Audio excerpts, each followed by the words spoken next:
पारस दरिया किनारे दूर तक गया। फिर एक झाड़ी के पीछे मुनासिब सी जगह देखकर एक बड़े से पत्थर पर बैठ गया। उसने अटैची खोलकर एक चार्जर लाइट निकाली, उसे रोशन किया। फिर रेडीमेड मेकअप का सामान और आईना निकालकर अपने चेहरे पर हल्की सी तब्दीलियां करने लगा। वो चाहता था कि आइंदा कभी फ्लावर से सामना हो तो वो उसे ना पहचाने। अगर पहचानेगी तो अल्पक उसके चोर ख्यालात से मालूम हो जाएगा कि वही नीलमा और बहराम से बिछड़ कर गया था। ऐसे में उसकी रूपोशी का तजस्सुस और असरार ख़त्म हो जाएगा। उसने चेहरे पर से मूंछें और दाढ़ी हटा दी, सर से लंबे बालों वाली विग भी उतार दी, आंखों में हल्के सब्ज रंग के लेंसेज लगाए। यूं चंद मिनटों में पहले वाला चेहरा ना रहा। उसे सिर्फ बारबरा और पाशा पहचान सकते थे, क्योंकि वो काहिरा में यही सूरत इख्तियार किए हुए था। उसने लिबास तब्दील करके मेकअप का सामान झाड़ियों में छुपा दिया।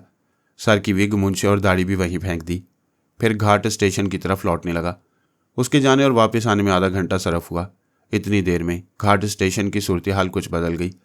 ब्लैक आदम अपने ज़र खरीद आलयकारों के साथ वहां पहुंच गया था। मरीना, सफूरा, अब्दुल्ला और डी क्रूज अपने कमरे में बैठे लॉन्च का इंतजार कर रहे थे। ऐसे ही वक्त चार दीवारी के पीछे एक मोटर गाड़ी के आने फिर रुकने की आवाज़ सुनाई दी।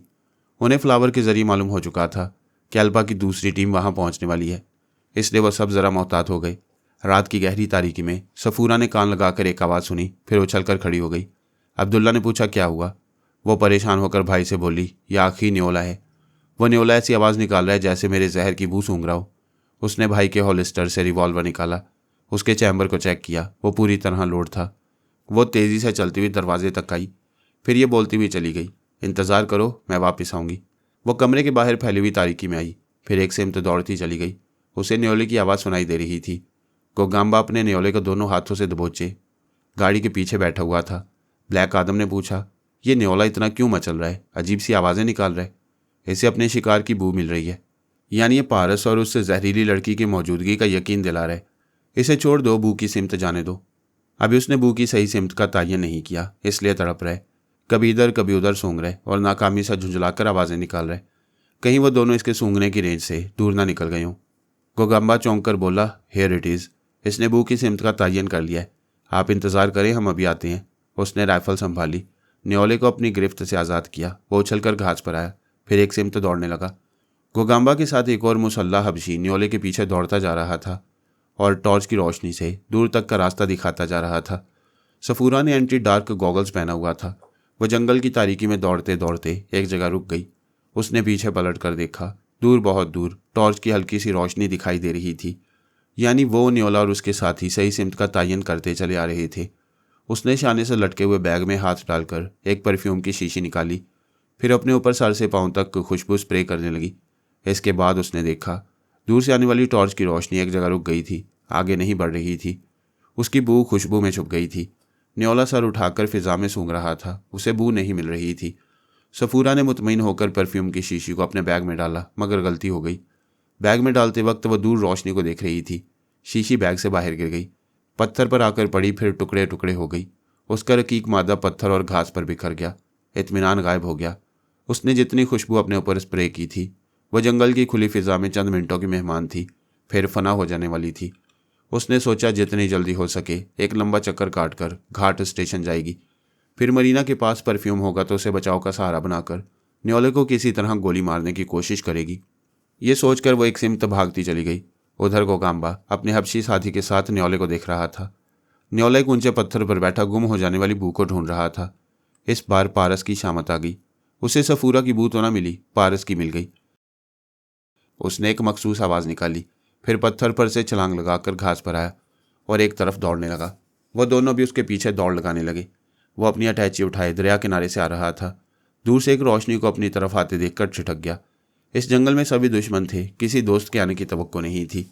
वह एक सिमत घूमकर भागने लगा, फिर ज़रा दूर जाकर देखा, टॉर्च की वो रोशनी उसी की तरफ आ रही थी।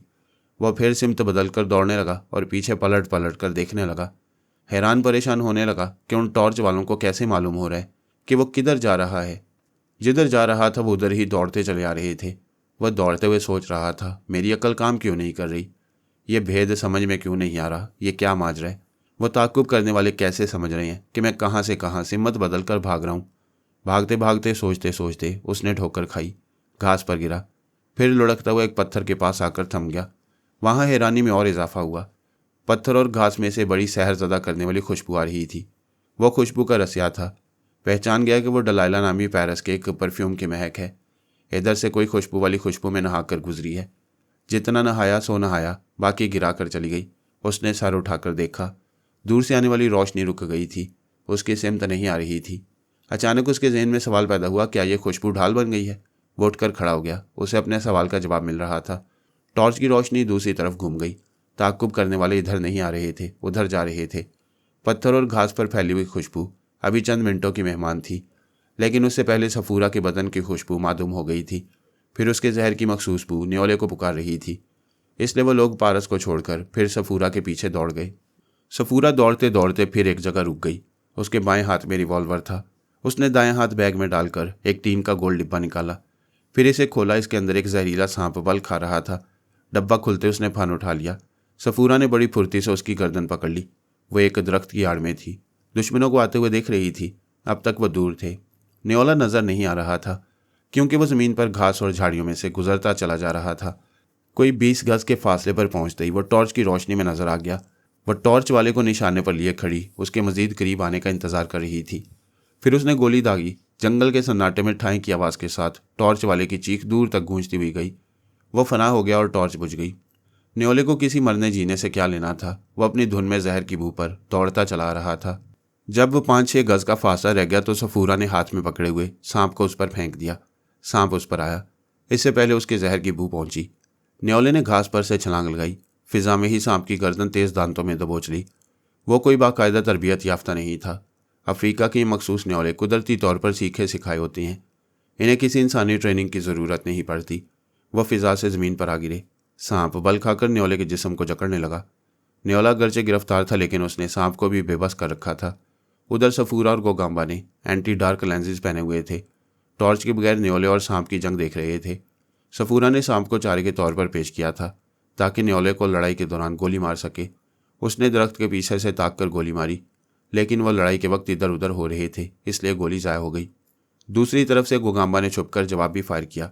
सफूरा ने अपने बचाव के लिए न्योले को छोड़कर गोगाम्बा पर फायरिंग की। वो दोनों कभी झाड़ियों और कभी दरख्तों और पत्थरों के पीछे पोजीशन बदल बदल कर गोलियां चलाते रहे। सफूरा ने न्योले पर भी दूसरी बार गोली चलाई थी, लेकिन दूर निकल आने के बायस निशाना फिर खता हुआ। न्योला मौत की सूरत में फिर जिंदा रह गया। सफूरा के पास फाजल गोलियां नहीं थी। रिवॉल्वर का चैम्बर खाली हो गया। अब वो मुकाबले पर ठहर नहीं सकती थी। उधर न्योला अपने तेज दांतों से सांप की गर्दन अलग कर चुका था। मुर्दा सांप के बल खुल रहे थे। न्योला शिकंजे से आज़ाद हो रहा था। वो पत्थर के पीछे से उठकर भागने लगी। गोगाम्बा ने 2 फायर किए, लेकिन दरख्तों की बहुतात उसकी गोलियों को रोक रही थी। वह फिर न्योले के साथ उसके ताक़ुब में दौड़ने लगा। पारस दौड़ते दौड़ते रुक गया। सामने खबशी की लाश पड़ी हुई थी। उसकी राइफल और बुझी हुई टॉर्च करीब ही पड़ी हुई थी। वो बड़ी देर से फायरिंग की आवाज़ें सुन रहा था और मालूम करना चाहता था कि किन पार्टियों के दरमियान जंग जारी है। उसने राइफल उठा ली। मुर्दा हबशी की कमर से कारतूस की पेटी खोल ली। टॉर्च वहीं छोड़ दी, इसकी ज़रूरत नहीं थी। उसने आंखों में एंटी डार्क लेंस चढ़ा रखे थे। आगे बढ़ने लगा। फिर एक फायर की आवाज़ करीब से सुनाई दी। वह एक पत्थर के पीछे बैठ गया। कोई आध मिनट के अंदर ही एक हबशी दोशीज़ा नजर आई। वह पतलून और जैकेट में थी, पैरों में फुल बूट थे। शाने से एक बैग लटक रहा था। दौड़ते वक्त यूं लग रहा था जैसे फूलों भरी शाख लचक रही हो। एक नागिन की तरह लचकीला बदन था। शानों तक आने वाली जुल्फें हवा में लहरा रही थीं। उसके दौड़ने के अंदाज से जाहिर हो रहा था कि वो बड़ी तेज़ रफ्तार है। पत्थरों और झाड़ियों पर से छलांगे लगाकर गुजरती जा रही थी। जंगल के ऊंचे नीचे रास्ते उसके लिए कोई मायने नहीं रखते थे। फिर एक हट्टा कट्टा हबशी दिखाई दिया। वह दोशीज़ा के ताक़ुब में दौड़ता चला रहा था। उसने एक हाथ से न्योले को दबोच रखा था, दूसरे हाथ में राइफल थी। एक हाथ से वो गोली चला रहा था, लेकिन सही निशाना नहीं लगा पा रहा था। इसके बावजूद उसे मौत की धमकियां देने के लिए फायरिंग करता रहा था। उसकी एक गोली दोशीज़ा के कान के करीब से गुजरी। वो चीख मारकर उछली और गिर पड़ी। वह चंद कदमों के फासले पर रुक गया। उसे निशाने पर रखते हुए बोला, मैंने न्योले को काबू में कर रखा है। ये मेरे हाथ से निकलेगा तो सीधा तुम्हारे हलक की नली को दबोच लेगा। हाक्का ने कहा था कि अगर जहरीली लड़की काबू में आई तो न्योले को हमला न करने देना। लिहाजा अपनी सलामती चाहती हो तो बताओ, तुम्हारी टीम में पारस क्यों नहीं है? वो कहाँ और क्यों रूपोश है?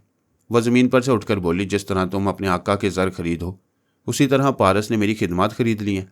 आका अपना राज गुलामों और कनीज़ों को नहीं बताते। पारस ने भी हमें नहीं बताया कि वो कहाँ और क्यों रूपोश रहता है।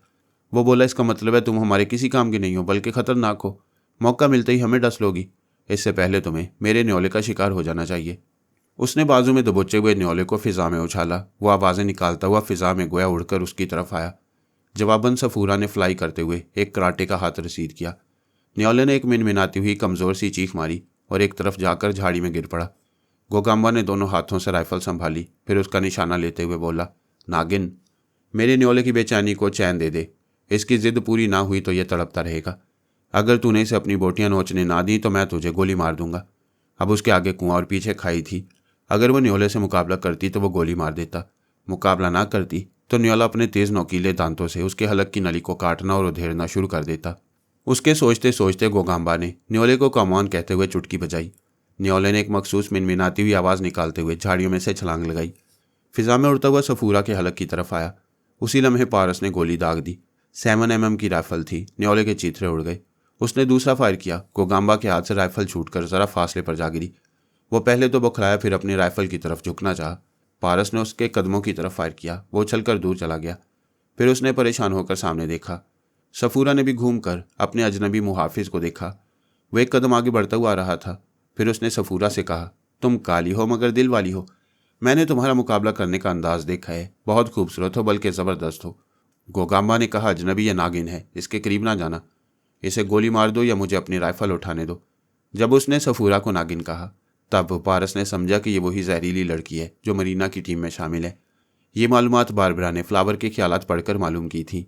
फिर न्योला जो किरदार अदा कर रहा था उससे ये मालूम हुआ कि न्योला जहर की बू पाकर सफूरा का ताकुब कर रहा था और शायद थोड़ी देर पहले न्योले ने पारस की भी जहरीली बू पा ली थी। इसलिए वो टॉर्च वाले भी उसका ताकुब करते रहे थे। फिर इस पत्थर और घास पर फैली हुई खुशबू ने उसे बचा लिया। पारस के सोचने और समझने के लिए भी बहुत कुछ था। फिलहाल जो बातें समझ में आई वही बहुत थी। उसने गोगाम्बा से पूछा, ये नागिन है, तुम कौन हो? क्यों इसे हलाक करना चाहते हो? वो बोला, तुम्हारे तमाम सवालों का जवाब मेरा आका देगा। नागिन को जाने ना दो, इसे कुचल दो। तुम्हारा आका कौन है? क्या इस सवाल का जवाब भी वही देगा? हाँ, वही देगा। तो फिर तुम्हारी क्या ज़रूरत है? ऐ खूबसूरत नागिन, तू अपने शिकारी का शिकार कर सकती है। सफूरा ने पारस को एहसानमंदी से देखा, फिर गोगाम्बा की तरफ बढ़ती हुई बोली, अजनबी ने मुझे इंतकाम लेने की इजाज़त दी है। मैं तुझे राइफल उठाने की इजाज़त देती हूँ। चल आगे बढ़ और इसे उठा ले। गोगाम्बा ने उसे बेयकीनी से देखा। वह समझ रहा था नागिन अपनी मौत का सामान करने के लिए उसे राइफल तक पहुंचने नहीं देगी। फिर भी उसने राइफल की तरफ छलांग लगाई। नतीजा वही हुआ जिसका अंदेशा था। वह उसकी तवक्को से ज़्यादा फुर्तीली थी। वह भी उछलकर उस राइफल के पास आई। फिर गोगाम्बा के मुंह पर फुल बूट की ऐसी किक मारी कि वो चीखता हुआ दूसरी तरफ उलट गया। गोगाम्बा खासा तगड़ा था, मगर वो उसे संभलने का मौका नहीं दे रही थी। ऐसी हुनरमंदी से उसकी पिटाई कर रही थी कि पारस दिल है दिल में उसके एक्शन और स्टाइल का मौतरफ हो रहा था। सिर्फ 10 मिनट में उसने हाथों लातों से उसे लहूलुहान कर दिया। वह ज़मीन पर गिरने के बाद खुद उठने के काबिल न रहा। सफूरा ने चारों शाने चित होने वाले के पास आकर ज़मीन पर घुटने टेक दिए। फिर उसके एक हाथ को अपने दोनों हाथों में लेकर उस पर झुककर कहा, अलविदा ऐ मेरे दुश्मन, अलविदा। उसने गोगाम्बा की हथेली के पुश्त पर अपने होंठ रखे जैसे बोसा दे रही हो। उसके होंठ खुल गए। सफ़ेद चमकीले दांत नुमाया हो गए। उसने दांतों को हथेली में पेवस्त कर दिया। दूसरे ही लम्हे वो चीखें मार मार कर तड़पने लगा। उसका तड़पना चंद लम्हों का था। जहर बड़ा मेहरबान था। उसने जल्दी उसे हमेशा के लिए आराम पहुंचा दिया। वह दुश्मन से निमट कर खड़ी हो गई। घूमकर देखने से मालूम हुआ अजनबी करीब आ गया है। दोनों की नज़रें मिली, फिर मिलती ही रहीं। सांपों वाली खासियत थी। दोनों की पलकें नहीं झपक रही थी। वो देख ही चुका था कि वो कितनी जहरीली है। सफूरा को भी पूछने की ज़रूरत नहीं पड़ी।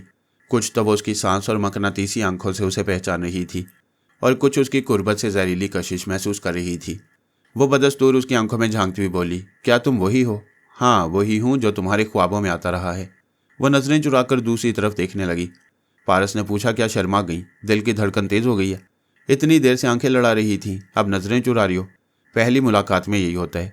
फजूल बातें ना करो। मेरी मालका ने बताया था तुम सिर्फ जहरीले नहीं, दिल फेंक भी हो। खूब बातें बनाते हो और लफ्ज़ों की हेरा फेरी से दिल जीत लेते हो। हाँ, ऐसा इंसानों की दुनिया में होता है, लेकिन नाग और नागिन आंखें लड़ाने और दिल जीतने के तकल्लुफ़ात में नहीं पड़ते। उनका जहर उन्हें यकजान दो काले बना देता है। प्लीज़ बातें ना बनाओ। तुमने मुझे उलझन में डाल दिया है। कैसी उलझन? मेरी मालका ने तुम्हें जहर से हलाक करने के लिए मेरी खिदमत हासिल की हैं। मेरे साथ मेरा भाई अब्दुल्ला है। हम बहन भाई ज़ुबान के धनी हैं। जिससे वफ़ादार रहने का अहद कर लेते हैं, फिर सारी उम्र उसके वफ़ादार रहते हैं। इसमें उलझन क्या है? बेशक मालका से वफ़ादारी करो और मुझसे मोहब्बत करती रहो। वफ़ादारी का तकाजा है कि इसी वक्त तुम्हें डस लूँ, मगर तुमने एक न्योले और एक इंसान से मेरी जान बचाकर मुझे अपना मकरूज़ बना लिया है। मैं ये कर्ज माफ़ करता हूँ, आओ मुझे डस लो। डसने के लिए गले ज़रूर लगोगी, यही मेरी ज़िंदगी का हासिल होगा। तुम मजाक समझ रहे हो, मेरा जहर तुमसे ज़्यादा शदीद और जानलेवा है। मैं तुम्हें एक बार मोहब्बत से गले लगाने के लिए जान दे रहा हूँ, तुम सोचो कि मोहब्बत से जान ले सकोगी? वह पलट कर जाते हुए बोली, मैंने कभी किसी से मोहब्बत नहीं की है, तुम क्या चीज़ हो? तुम गौर करो, तुम्हारी नज़रों में कोई चीज़ हूँ या नहीं। अभी फ़ौरन ही डसना ज़रूरी नहीं, इसके लिए ज़िंदगी पड़ी है। वो तेज़ी से आगे आगे चल रही थी, जैसे उसे कतरा रही हो, जबकि उसे कतराना नहीं, अपने जहर पर इतराना चाहिए था। मगर वो ये सोच भी नहीं सकती थी कि उससे सामना होगा तो इतनी ज़्यादा कशिश महसूस करेगी। वह सांपो और उसके जहर से मुतल्लिक रिसर्च लेबॉर्ट्रीज़ में कितने ही खूबरू मर्दों से मिलती रही थी, लेकिन किसी से मुतासिर नहीं हुई। पारस अपनी ही जहरीली बरादरी का बंदा था, पहली मुलाकात में बिल्कुल अपना लग रहा था। वो इतनी जल्दी अपनायत का इकरार करने से हिचकिचा रही थी, खुद को समझा रही थी कि कोई लगाव नहीं है। चूंकि उसने दुश्मनों से बचाया, इसलिए इसे डसना नहीं चाहती, इससे दूर चली जाना चाहती है। अभी उसके अंदर जंग जारी थी। अभी वो मरीना से, वफादारी और पारस से रिश्तेदारी की कशमकश में थी।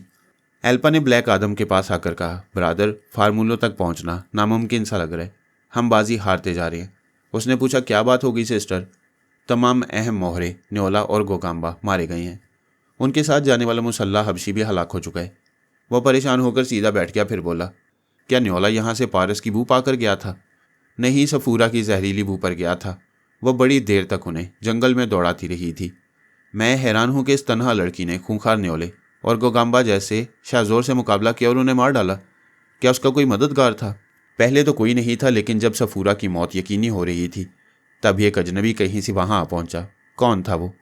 कह तो रही हूं अजनबी था, उसे जानती तो अजनबी ना कहती। उसने न्योले को गोली मार दी और गोगाम्बा के हाथों से राइफल गिरा दी। तब सफूरा ने गोगाम्बा को डस लिया था। कहीं वो अजनबी पारस तो नहीं था? मैं उसकी ज़्यादा स्टडी न कर सकी, क्योंकि सिर्फ गोगाम्बा के दिमाग में रहकर यह सब कुछ देख रही थी। क्या सफूरा और वह अजनबी सांस रोक लेती हैं? हाँ, सफूरा के मुतल्लिक पहले से जानती हूँ कि वह सांस रोक लेती है। अभी अजनबी के अंदर जाने की नाकाम कोशिश कर चुकी हूँ। सिस्टर, फिर तो वाकई हम एक बड़ी बाजी हार गई हैं। बड़े भाई के पास जाओ, उससे कहो इस सिलसिले में मशवरा दे। वो जानते हैं कि मैं बाजी हार सकता हूँ, हौसला कभी नहीं हारता। एल्पा ने बड़े भाई के पास आकर तमाम रुदात सुनाई। बड़े भाई ब्रेन आदम ने पूछा, इस वक्त ब्लैक आदम कहाँ है? वो घाट स्टेशन से ज़रा दूर अपनी गाड़ी में बैठा हुआ है। वो बोला, ब्रादर, ब्लैक आदम ज़बरदस्त शाहजोर है, इसलिए अकल से भी काम लिया जाए। अगर पारस रूपोशा या दूर जंगल में सफूरा के साथ है, तो घाट स्टेशन में बारबरा अब्दुल्ला के साथ अकेली है। मेरा ख्याल है पाशा ही अब्दुल्ला बना हुआ है। ये पाशा भी हमारे बरादर की तरह गैर मामूली जिस्मानी कुव्वत का हामिल है। अगर बरादर इसे जेर कर लेगा तो आसानी से टेलीपैथी जानने वाली बारबरा को ट्रैप करके हमारे मुल्क में ले आएगा। एल्पा ने ब्लैक आदम के पास आकर कहा, सफूरा और पारस की अदम मौजूदगी से फ़ायदा उठाओ, किसी तरह अब्दुल्ला को जेर करके बारबरा को ज़ख्मी करो। मैं उस लड़की को अपनी मामूला बना लूँगी। ब्लैक आदम ने गाड़ी स्टार्ट की, फिर इसे ड्राइव करता हुआ घाट स्टेशन के करीब आ गया। उसके साथ अब एक ही हबशी मातियत रह गया था। वह दोनों पूरी तरह मुसल्ला होकर वहाँ की चार दीवारी की सिमत जाने लगे। एल्पा ने कहा, जिधर तुम जा रहे हो उधर तीसरे कमरे में बारबरा और अब्दुल्ला हैं। वह अब तक इस फरेब में मुब्तला थी कि सफूरा और अब्दुल्ला की खिदमत हासिल करने वाली मरीना नहीं, बारबरा है। वह जंगल में सफूरा और न्योले की जंग के दौरान इतनी मसरूफ़ रही थी कि फ्लावर के ख्यालात वजाहत से नहीं पढ़ पाई। इतना ही मालूम किया था कि फ्लावर ने वहाँ के दूसरे कमरे में किसी नीलमा और बहराम के पास पना ली है। ब्लैक आदम ने तीसरे कमरे के दरवाजे पर पहुंचकर दस्तक दी, उसे जवाब नहीं मिला। दूसरी दस्तक पर भी कोई दरवाज़ा खोलने नहीं आया। वह दरवाजे को लात मारकर फ़ौरन एक तरफ हो गया, ताकि अंदर छुपे हुए अफराद के हमलों से महफूज रहे। लेकिन हमला करने वाला कोई आलाकार भी नहीं था। उसने अंदर आकर देखा, वहाँ कुछ सामान रखा हुआ था, मगर सामान वाले नहीं थे। वो कमरे से बाहर आ गया। मरीना और अब्दुल्ला बाहर तारीकी में सफूरा की तलाश में निकले थे। उन्हें ब्लैक आदम की ललकार सुनाई दी। वो कह रहा था, बारबरा, पाशा, तुम दोनों मुझसे छुप नहीं सकोगे। मैंने भी एंटी डार्क गॉगल्स पहन रखे हैं, तुम्हें इस तारीकी में ढूंढ निकालूंगा। उसकी आवाज़ मरीना और अब्दुल्ला तक पहुंची।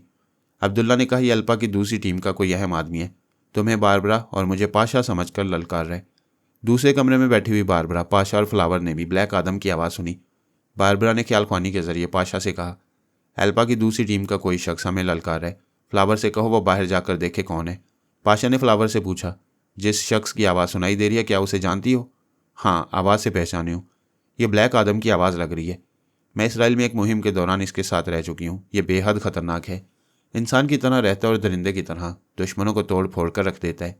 निहत्था होकर मुकाबला करे तो ताकतवर मुकाबिल की गर्दन तोड़ देता है। पाशा ने कहा, फिर तो मुझे बाहर जाना चाहिए। बारबरा ने कहा, नहीं, अपनी ताकत का मुजाहरा करोगे तो भेद खुल जाएगा कि तुम बहराम नहीं पाशा हो, फ्लावर को जाने दो। फ्लावर उसके कहने से बाहर आई, दूर तक टॉर्च की रोशनी डालते हुए बोली, ब्लैक आदम, क्या तुम अभी ललकार रहे थे? कहाँ हो तुम? मैं फ्लावर बोल रही हूँ। उसे अपनी बातों का जवाब नहीं मिला, मगर उसकी आवाज़ बहुत दूर से आ रही थी। वह कहीं दूर जाकर दुश्मनों को ललकार रहा था। एल्पा ने कहा, वो कहीं छुपे हुए हैं, उन्हें मजीद ना ललकारो। ऐसा न हो कि वो छुपकर तुम पर गोलियां चलानी शुरू कर दें। उसी वक्त मुसलसल गोलियां चलने लगीं। ब्लैक आदम फौरन ही घास पर गिर पड़ा। वहां से लुढ़कता हुआ एक दरख्त की आड़ में आ गया। वहां से अंदाज़ा करने लगा कि कहाँ कहाँ से गोलियां चल रही थीं। वो फायरिंग करने वाले तो नजर न आए, अलबत्ता उसे अपना हबशी मातियत नजर आया। वह ज़रा दूर एक झाड़ी पर औंधा पड़ा हुआ था। उसे आखिरी नींद के लिए कांटे और झाड़ियाँ नसीब हुई थीं। उसने दरख्त की आड़ में बैठकर कानों पर हेडफोन चढ़ा लिया, फिर माइक्रोफोन को ऑन किया। वो माइक इतना हसास था कि ज़मीन पर घास और पत्थरों के नीचे रेंगने वाले कीड़े मकोड़ों की आवाज़ें भी कैच कर लेता था। वो दुश्मनों के कदमों की चाप सुनकर मालूम करना चाहता था कि वो किस सिमत से आ रहे हैं। अगर वो 10-12 गज के फासले पर रहकर कुछ बोलते तो धीमी धीमी सी गुफ्तगू तवज्जो से सुनी जा सकती थी, लेकिन झींगर और कीड़े मकोड़ों के अलावा जंगली छिपकलियों और सांपों की आवाज़ें भी सुनाई दे रही थीं। वो परेशान होकर आसपास देखने लगा। ईयरफोन के जरिए ऐसा ही लगता था जैसे सभी जहरीले जानवर करीब आ गए हों। फिर उसने कदमों की आवाज़ें सुनी। एंटी डार्क गॉगल्स के पीछे से आंखें फाड़ फाड़ कर देखने और सिमत का अंदाज़ा करने लगा। अंदाज़ा होते ही उसने राइफल सीधी की, फिर उधर कई फायर मुतवातिर करने के बाद दौड़ता हुआ दूसरे दरख्त के पीछे चलाया। लेकिन उससे बड़ी हमाकत हुई। उसने जल्दी फायरिंग करने की धुन में कानों से हेडफोन नहीं उतारा था, जिसका नतीजा ये हुआ कि अपने ही माइक के करीब अपनी ही फायरिंग की आवाज़ इतनी तेज़ी से कानों में घुसी कि दूसरे दरख्त के पीछे पहुंचते ही वो चकरा कर गिर पड़ा। तूफानी आवाज़ों से दिमाग फोड़े की तरह दुखने लगा था। एल्पा ने कहा, ओ ब्रादर, ये क्या हमाकत है, तुम्हें पहले माइक को ऑफ करना चाहिए था। उसने दोनों हाथों से सर को थाम कर आंखें बंद कर ली थी और तकलीफ बर्दाश्त करने की कोशिश कर रहा था। वो बोली, फ़ौरन आंखें खोलो। तकलीफ अपनी जगह है, मगर अंधे बनकर दुश्मनों को हमला करने का मौका न दो। वो आंखें खोलकर देखने लगा। उसी वक्त किसी चौपाई के भागने की आवाज़ आई। वो एक झाड़ी पर से छलांग लगाता हुआ गुजरा। दोनों तरफ से उस बेचारे चौपाई पर फायरिंग होने लगी। वो कई गोलियों से छलनी होकर गिरा, तब पता चला वो दुश्मन नहीं था। इधर से ब्लैक आदम ने और उधर से अब्दुल्ला और मरीना ने कई गोलियां ज़ाया की थीं। फिर गोलियां ज़ाया होने का सिलसिला जारी रहा। वह जगह बदल बदल कर फायरिंग करते जा रहे थे। एल्पा इस इंतज़ार में थी कि ब्रादर की गोली से कोई एक ज़ख्मी हो जाए, उसके दिमाग पर कब्जा जमाकर उसी के ज़रिए उसके साथी को नुकसान पहुंचा सके। उधर मरीना इस इंतज़ार में थी। उसे सफूरा के लिए भी तशवीश थी। पिछले 1 घंटे से राब्ता कायम करने का मौका नहीं मिला था। वो इसी इंतज़ार में थी कि अल्पा को आदमी काबू में आ जाए तो सफूरा से बात करे। 2 घंटे गुजर गए, मगर जंगल में आंख मचौली और फायरिंग का सिलसिला ख़त्म नहीं हो रहा था। मरीना ने नागवारी से कहा, दुश्मन बहुत चालाक है, इतनी देर हो गई काबू में नहीं आ रहा। अब्दुल्ला ने कहा, उसका मुकाबला करने के अंदाज से पता चल रहा है कि वो गरीला फ़ौज का बेहतरीन फाइटर रह चुका है। मुझे तुम्हारी बहन की फिक्र है, मगर यहाँ ख्याल खोनी करूँगी तो गफलत में मारी जाऊँगी। मैडम पिछले 5 मिनट से खामोश है, मैं मोहतात रहूँगा। आप सिर्फ खैरियत मालूम करके चली आएँ। मरीना ने एंटी डार्क आइलैंड्स के जरिए चारों तरफ नज़र दौड़ाई, फिर कहा, मैं ज़मीन पर लेटकर ख्याल ख्वानी करूँ तो फायरिंग की जद में नहीं आऊँगी, लेकिन सांपों और बिच्छुओं से डर लगता है। मेरे कांधों पर सवार होकर आप उस दरख्त पर चढ़ जाएं। दुश्मन सिर्फ इंसानी सरों की बुलंदी तक फायरिंग कर रहा है, उससे ऊपर आप तक गोलियां नहीं आएंगी। ये मुनासिब रहेगा। मैं दरख्त के पत्तों में छुप कर देखती रहूँगी। वो जैसे ही साफ नजर आएगा मैं गोली मार दूंगी। ब्लैक आदम बहुत कम फासले पर था। उसका हसास माइक मरीना और अब्दुल्ला की गुफ्तगू कैच कर रहा था और हेडफोन के जरिए उसे सुना रहा था। आवाज़ अगरचे धीमी धीमी सी आ रही थी, कीड़े मकोड़ों के शोर में मुश्किल से सुनाई दे रही थी, फिर भी मरीना के दरख्त पर चढ़ने वाली बात समझ में आ गई। उसने माइक को ऑफ करके झाड़ियों के पीछे से सर उठाकर देखा। दूर एक दरख्त के तने को मरीना ने थाम रखा था। ब्लैक आदम और उनके दरमियान कई दरख्त और झाड़ियाँ थीं। वह दोनों नजर न आते, चूंकि वह अब्दुल्ला के शानों पर सवार थी और दरख्त के तने को पकड़कर ऊपर उठती जा रही थी, इसलिए नजर आ रही थी। बस यही मौका था, तवील जंग का इख्तिताम हो सकता था। उसने दोनों हाथों में राइफल लेकर बड़ी एहतियात और सब्र से निशाना लिया। एहतियात यूं भी ज़रूरी हो गई थी कि उसके पास 2 ही कारतूस रह गए थे।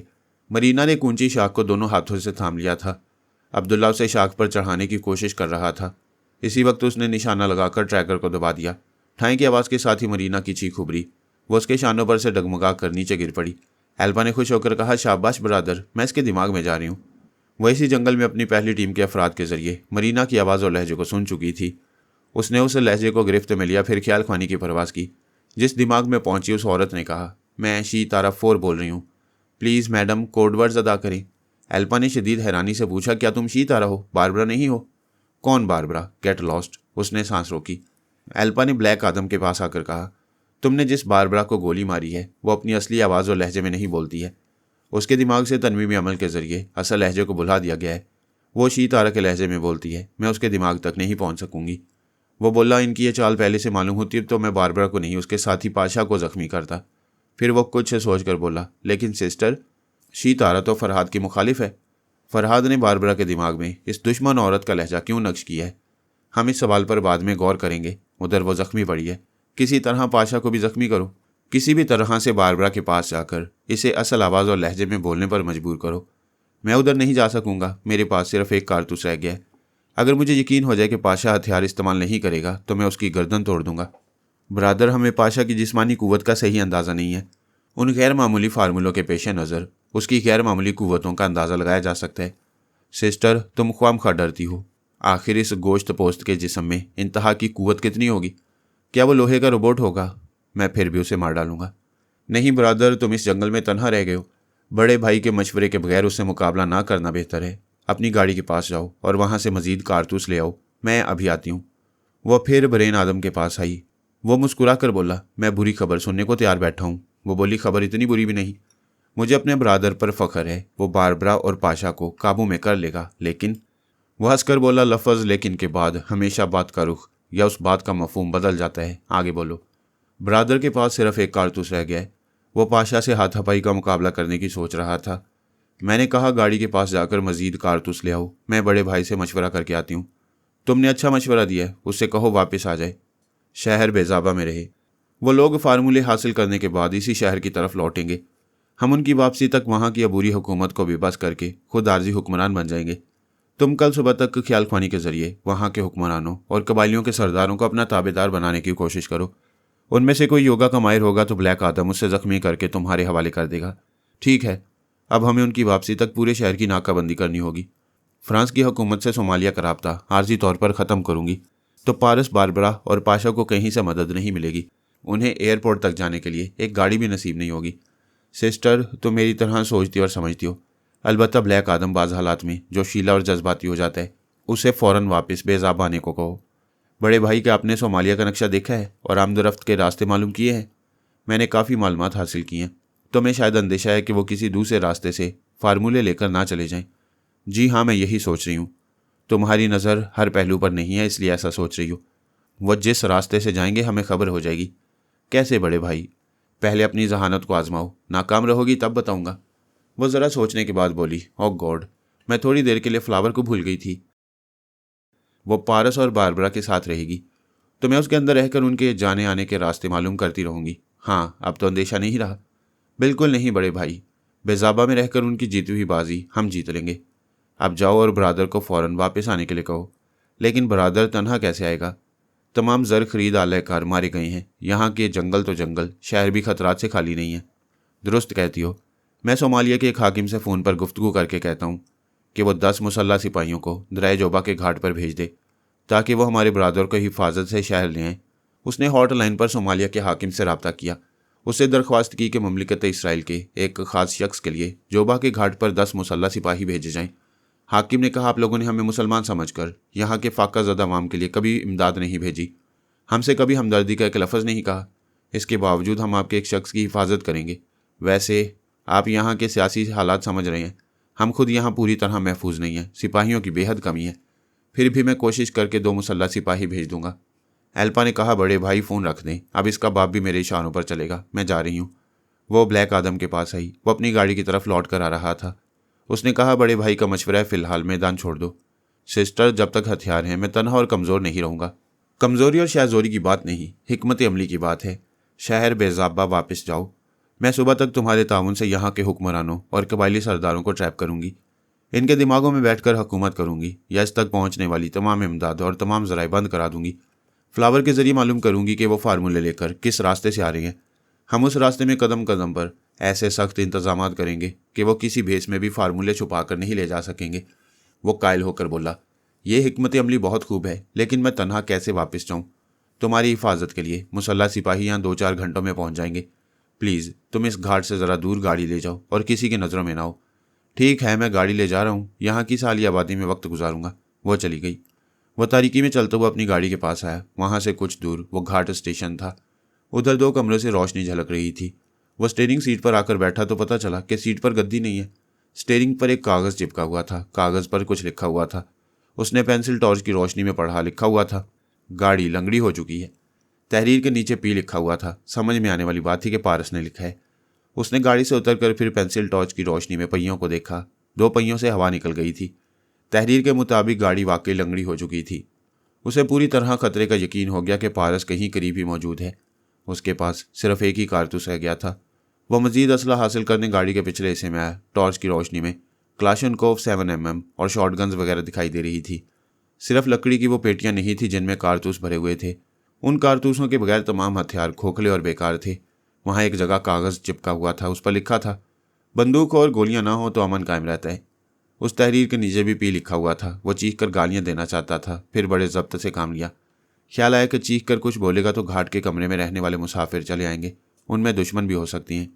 खतरे का एहसास परेशान कर रहा था। वो सोच रहा था, दुश्मन कहीं करीब, बहुत करीब है।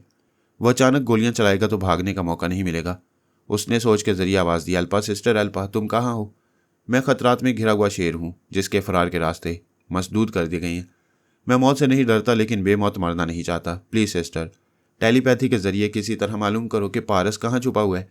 सिस्टर बहुत पहले ही जा चुकी थी। उसे जवाब ना मिला। तब पूरी तरह निहत्था होने का यकीन हुआ। ना अलैकार थे, ना हथियार थे और ना ही टेलीपैथी का सहारा। दुश्मन बहुत तगड़े साबित हो रहे थे। उन्होंने पहली टीम के तमाम अफराद को मौत के घाट उतार दिया। दूसरी टीम का अंजाम भी तकरीबन यही हो रहा था। एक वो ही अब तक सलामत रह गया था। जंगल में 2.5 घंटे तक गोलियां ज़ाया करता रहा था। एक को जख्मी किया था, लेकिन उस जख्मी टेलीपैथी जानने वाली से कोई फ़ायदा हासिल नहीं हुआ। इधर ये सलामत था, उधर मरीना भी खैरियत से थी।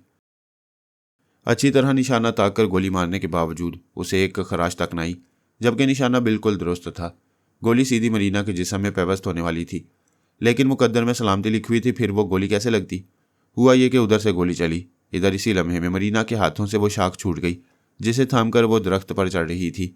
हाथ छूटते ही वो चीख मारकर अब्दुल्ला के शानों पर से गिरती हुई घास पर आई।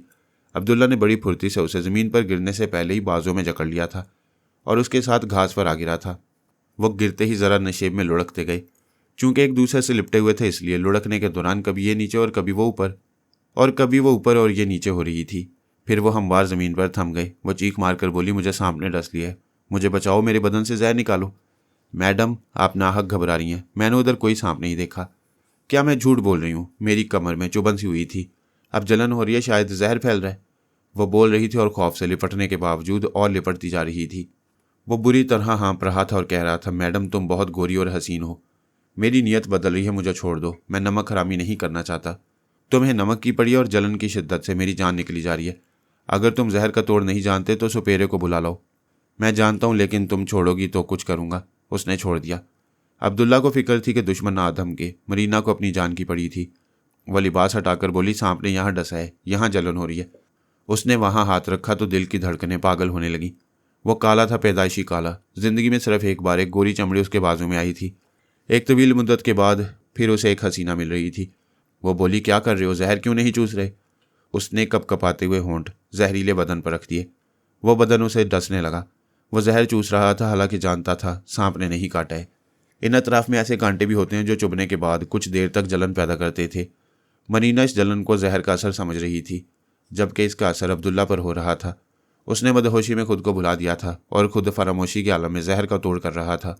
वो घास पर पड़ी सोच रही थी, ख्वाहिश शहरों में नहीं जंगलों में भी पुकारती है। जंगली दरिंदों और जहरीले सांपों और बिच्छुओं की नगरी में भी जहरीली ख्वाहिशात पीछा नहीं छोड़ती। अब वो ये सोचकर परेशान हो रही थी कि ये बात शीतारों को मालूम ना हो, क्योंकि वो उसे अपने भाई पैपा सरना की मलकियत समझती थी और ये मरीना को अच्छा लगता था। उसे उम्मीद थी कि एक दिन सरना उससे शादी कर लेगा और वो बदस्तूर शीतारा के साथ आज़ादी से दुनिया घूमती रहेगी। अब उसे पहली बार एहसास हुआ कि वो आज़ाद नहीं है, शीतारा से डरती है, इसलिए किसी के साथ आज़ादी से वक्त नहीं गुजार सकती। उसका भाई सारी उम्र उसे दाश्ता बनाकर रखेगा तो वह बगावत नहीं कर सकेगी, अपनी एक अलग राह पर नहीं चल सकेगी। वह शीतारा की मामूला और ताबेदार है और ये नादीदा जंजीरें अगर ना तोड़ सकी तो मरते दम तक उसकी ताबेदारी करती रह जाएगी। उसे पारस के बाद सरना मिला था और सरना के बाद अब्दुल्ला उसके हवास पर छा रहा था। वो काला था मगर उस पर मर मिटने वाला था। अब्दुल्ला ने कहा, दुश्मन की तरफ से तवील खामोशी है। यूं लगता है वो हमें मोहब्बत की आज़ादी देकर चला गया है। वो घास पर लेटी हुई थी। बोली, मैंने चंद दिनों के लिए तुम बहन भाई की खिदमत हासिल की थी, लेकिन अब तुम हमेशा मेरे गुलाम बनकर होगे। वो बोला, हम अफ्रीकी बाशिंदे सदियों से गुलामी करते आए हैं, लेकिन हम उस औरत की गुलामी नहीं करते जो हमसे ज़ेर हो जाती है। थोड़ी देर पहले तुम मुझे खरीदने वाली मालका थी, अब मेरी औरत हो। बकवास ना करो, इस वक्त मेरे दिल पर तुम्हारी हुक्मरानी है, लेकिन मेरी हुक्मरानी तुम्हारे दिमाग में है और हमेशा रहेगी। ज़्यादा मर्द बनने की कोशिश करोगे तो तिगनी का नाच नचा दूंगी।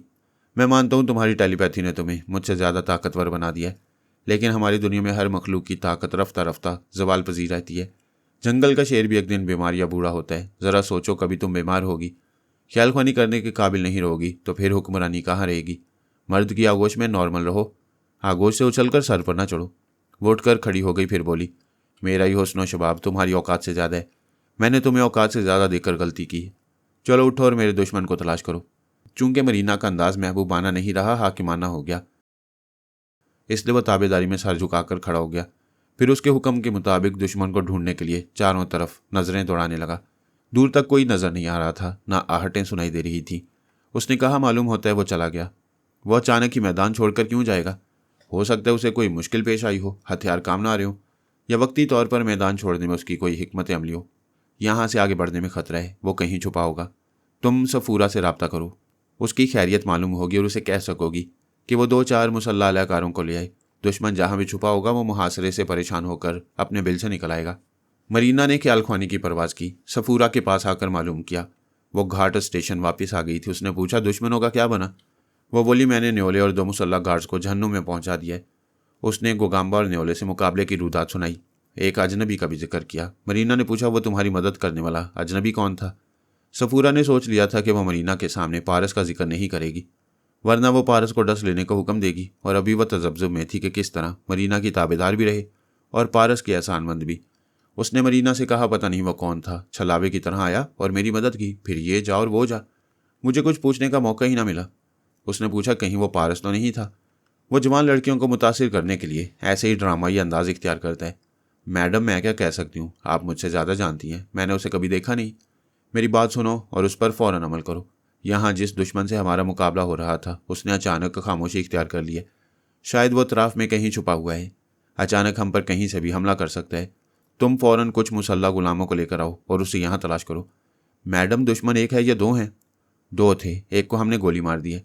फिर तो वहाँ कोई नहीं है। वो जिंदा बचने वाला घाट की तरफ वापस आ गया है और घाट से कुछ दूर अपनी गाड़ी के पास मौजूद है।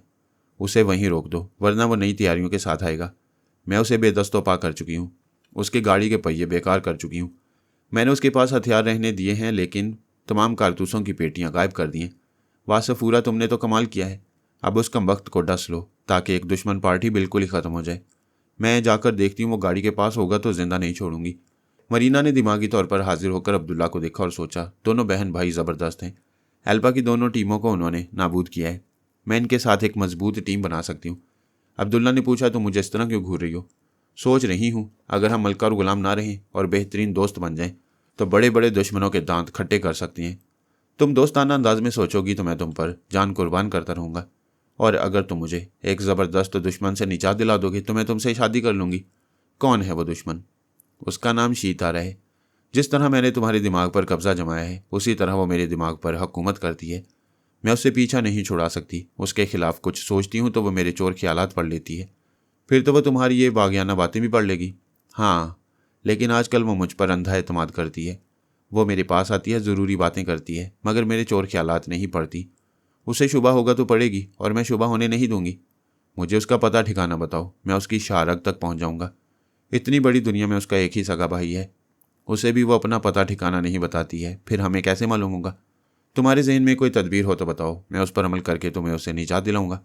अगर कोई तनवीमी अमल का माहिर मुझ पर अमल करे, मेरे दिमाग से मेरी मौजूदा आवाज़ और लहजा मिटा दे, उसके बाद मेरी असल आवाज़ और लहजा भी मिटा दे और एक नया लहजा मेरे जहन में नक्श कर दे, तो फिर शीतारा कभी मेरे अंदर नहीं आ सकेगी।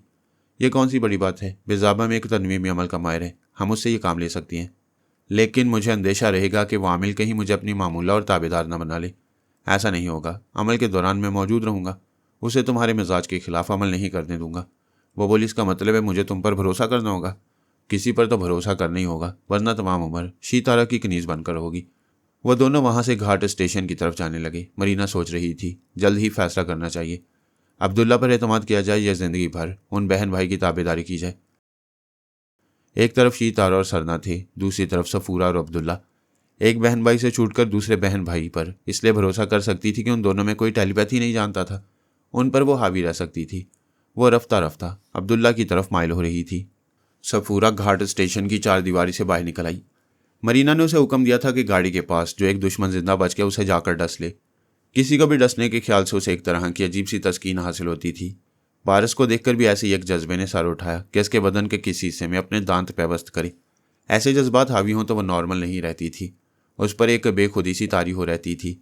उसने जिंदगी में पहली बार पारस को देखकर बला की कशिश महसूस की थी। वो बड़ी मोहब्बत से उसे डसना चाहती थी।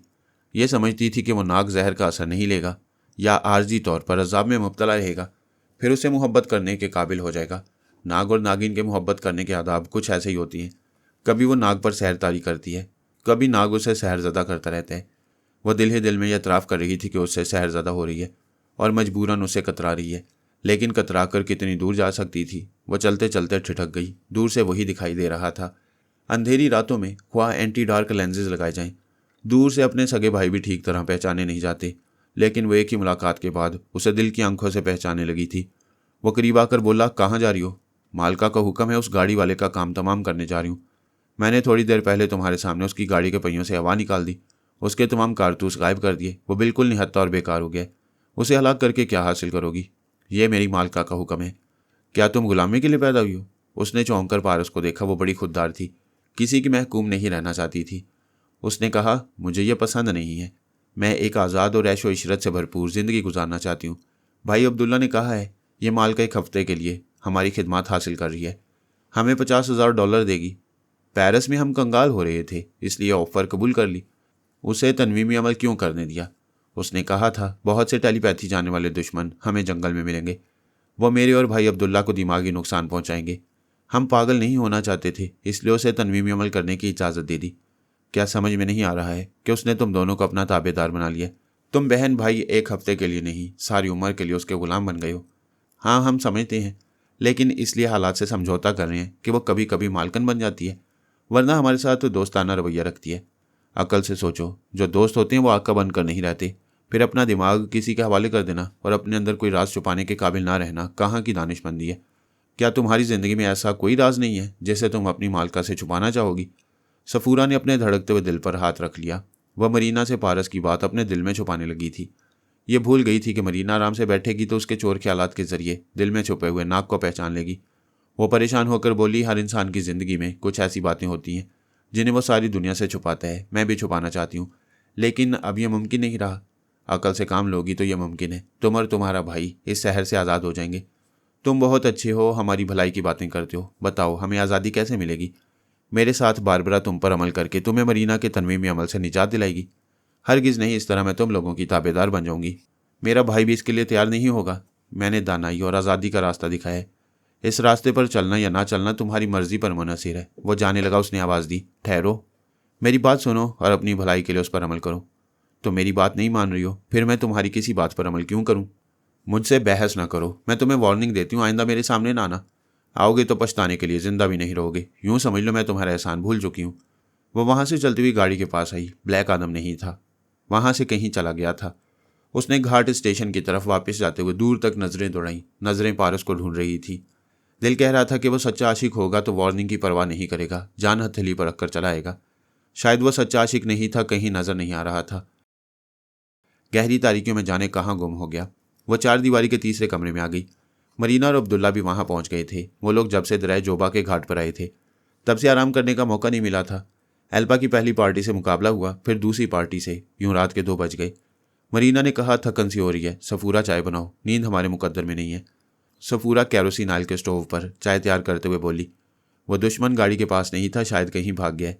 मरीना ने कहा, वो शायद अब वापस ना आए। मैं पारस की वजह से परेशान हूँ। ना लॉन्च आ रही है कि हम पारस से दूर दरिया पार चले जाएं, ना ही वो कमबख्त सामने आ रहा है।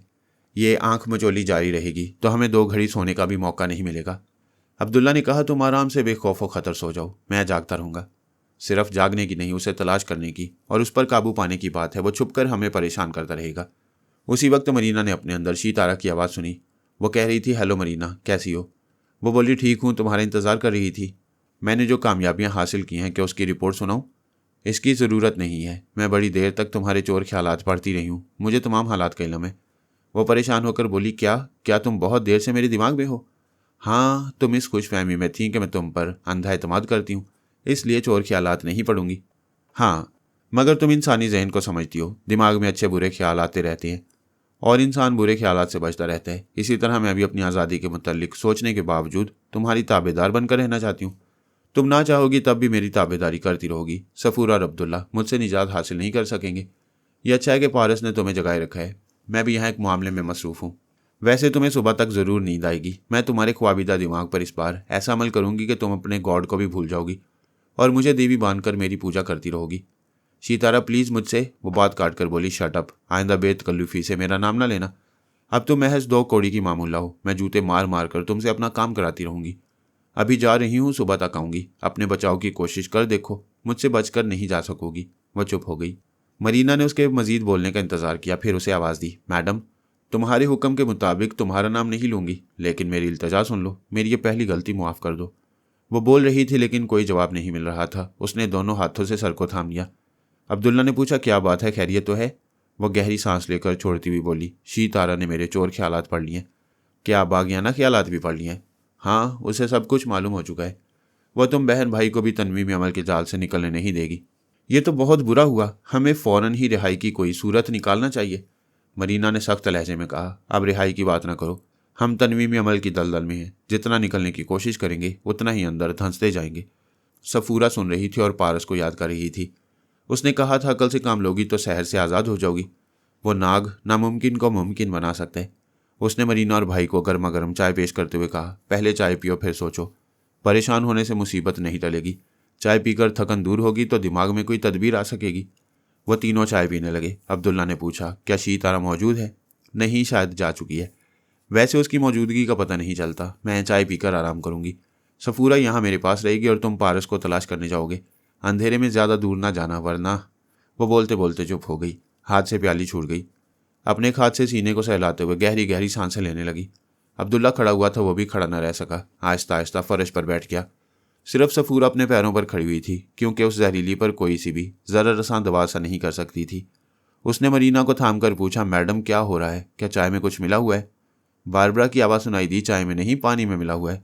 सफूरा ने दरवाजे की तरफ देखा। बारबरा ने अंदर आकर कहा, तुम तीनों अपना सामान यहाँ छोड़कर जंग लड़ने गए थे। पारस चला गया था, मैं अकेली क्या करती? कुछ तो करना ही था, इसलिए पानी की तमाम बोतलों में दवा हल कर दी, यूं अपना मसला हल कर लिया। सफूरा ने कहा, बहुत बोल रही हो, अब मैं तुम्हारे खून में अपना जहर हल करूंगी। वह मरीना के पास से उठी। बारबरा ने हाथ उठाकर कहा, रुक जाओ, जब तक दूर हो महफूज हो, करीब आकर पछताओगी।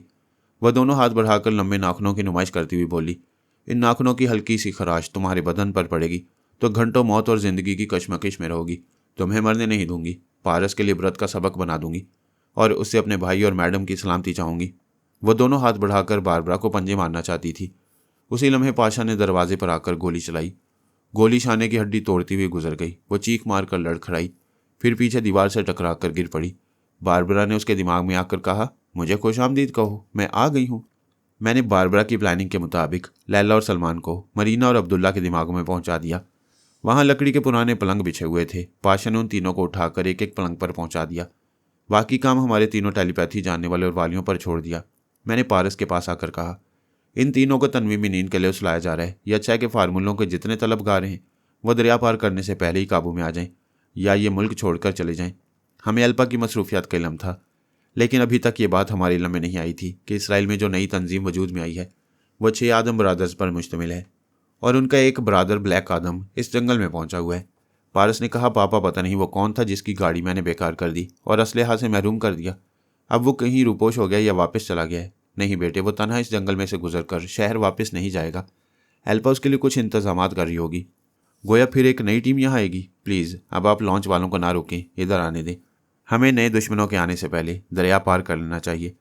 इन तीनों पर तनवीमी अमल किया जा रहा है। वो कम अज़ कम 3 घंटे बाद तनवीमी नींद से बेदार होंगे। यूँ सुबह हो जाएगी। हो सकता है उस वक्त तक कुछ नए मुखालफिन आ जाएं। ना आए तो अच्छी बात है। मैंने यहाँ से 2 मील के फासले पर एक लॉन्च को रोक रखा है। तुम जब चाहोगे वो लॉन्च यहाँ चली आएगी। पारस वहाँ की साली बस्ती में आ गया था। वो कुछ देर सोना चाहता था। घाट स्टेशन की चारदीवारी में किसी भी नए अजनबी दुश्मन से खतरा था, इसलिए वो बस्ती में आया। रात का पिछला पहर था। बस्ती में खामोशी और वीरानी थी। घास फूस की झोंपड़ियों में रहने वाले खुराक की तलाश में शहरों की तरफ चले गए थे। जो रह गए थे वो भूखे सो रहे थे। पारस एक झोंपड़ी में आया। वहाँ एक औरत अपने भूखे बच्चों के साथ दरवाजे पर बैठी हुई थी। भूख से मौत आ रही थी, नींद नहीं आ रही थी। उसने अपने बैग में से खाने के सर बंद डब्बे निकाले और उन्हें दिए। वो औरत बच्चों के साथ खाने पर टूट पड़ी। वह झोंपड़ी के अंदर आया। वहाँ एक ऊंची मचान बनी हुई थी। वह जगह सोने के लिए मुनासिब थी। दुश्मन भी अपने तहफ़्फ़ुज़ के लिए ऐसी ही मुनासिब जगह तलाश कर सकते हैं। ठीक इसी झोंपड़ी के पीछे वाली एक झोंपड़ी में ब्लैक आदम पहुंचा हुआ था। उसने वहाँ के मकीनों को खाना खिलाया था और इसके एवज़ सोने के लिए मचान पर चढ़ गया था। एल्पा ने कहा था वो आराम करे। नई टीम के पहुंचते ही वो उसे जगा देगी। वो दोनों एक दूसरे से बेखबर एक दूसरे के पड़ोसी बनकर सो गई। जैसे माँ की गोद उजड़ती है, वैसे ही ट्रांसफॉर्मर मशीन की कोख उजड़ चुकी थी। अब कोई नया टेलीपैथी जाने वाला पैदा नहीं हो सकता था।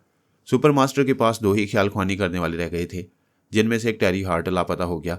सुपर मास्टर को अब यह मालूम नहीं हुआ था कि उस ख्याल ख्वानी करने वाले को यहूदियों ने अगवा कर लिया है। अब इस मुल्क में जहाँ टेलीपैथी जाने वालों की फसल उगती थी, वहाँ सिर्फ एक ही ख्याल ख्वानी करने वाला रह गया था, जिसका नाम विक्की सोल था। सुपर मास्टर ने आला हुक्काम और आला फौजी अफसरान से कहा, हम एक तवील अरसा से टेलीपैथी जाने वाले पैदा कर रहे हैं और दुश्मनों को फ़ायदा पहुंचा रहे हैं। ये पैदा होने वाले दुश्मनों के हाथों मरते या अगवा होते रहे। अब हमारे पास क्या रह गया है? मशीन आउट ऑफ ऑर्डर हो चुकी है और सिर्फ एक ख्याल ख्वानी करने वाला विक्की सोल रह गया है। एक आला अफसर ने कहा, हाँ, सख्त से सख्त पहरा लगाने और फौलादी किले में बंद रखने के बावजूद यह आखिरी ख्याल ख्वानी करने वाला भी हमारे हाथों से निकल सकता है। ये हमारे बरसों का तजुर्बा, ये बरसों की बेअक्ली है। इस आखिरी शख्स की हिफाजत करनी ही होगी। मसला सिर्फ हिफाजत करने का नहीं है, इस पहलू पर भी गौर करना है कि इस अकेले ख्याल ख्वानी करने वाले से क्या काम लिया जाए। इसने टेलीपैथी के जरिए बाबा साहब के इदारे के 2 बंदों को अपना आलाकार बना लिया था, लेकिन वो दोनों गिरफ्तार हो गए। उस इदारे में फरहाद और उसके बेटे 24 घंटे तक रहे, लेकिन हम कामयाबी हासिल न कर सके, क्योंकि हमारे ये टेलीपैथी जाने वाला फरहाद वगैरह के मुकाबले में तिफले मकतब है। एक ट्रांसफार्मर मशीन ने हमें ज़बरदस्त सुपर पावर बनाया था। सच है, शेर से ताकत छीन ली जाए तो वह सर्कस का पालतू कुत्ता बन जाता है। इससे पहले कि हम सुपर पावर की बजाय कुत्ते कहलाएं, हमें नए अंदाज से बाजी शुरू करना चाहिए। क्या मौजूदा जवाल से बचने की कोई तदबीर तुम्हारे जहन में है? सुपर मास्टर ने कहा, एक ही बात समझ में आती है, अपनी ताकत कम पड़े तो दूसरों से ताकत उधार लेना चाहिए। सारी दुनिया में अमरीकी इमदाद मशहूर है।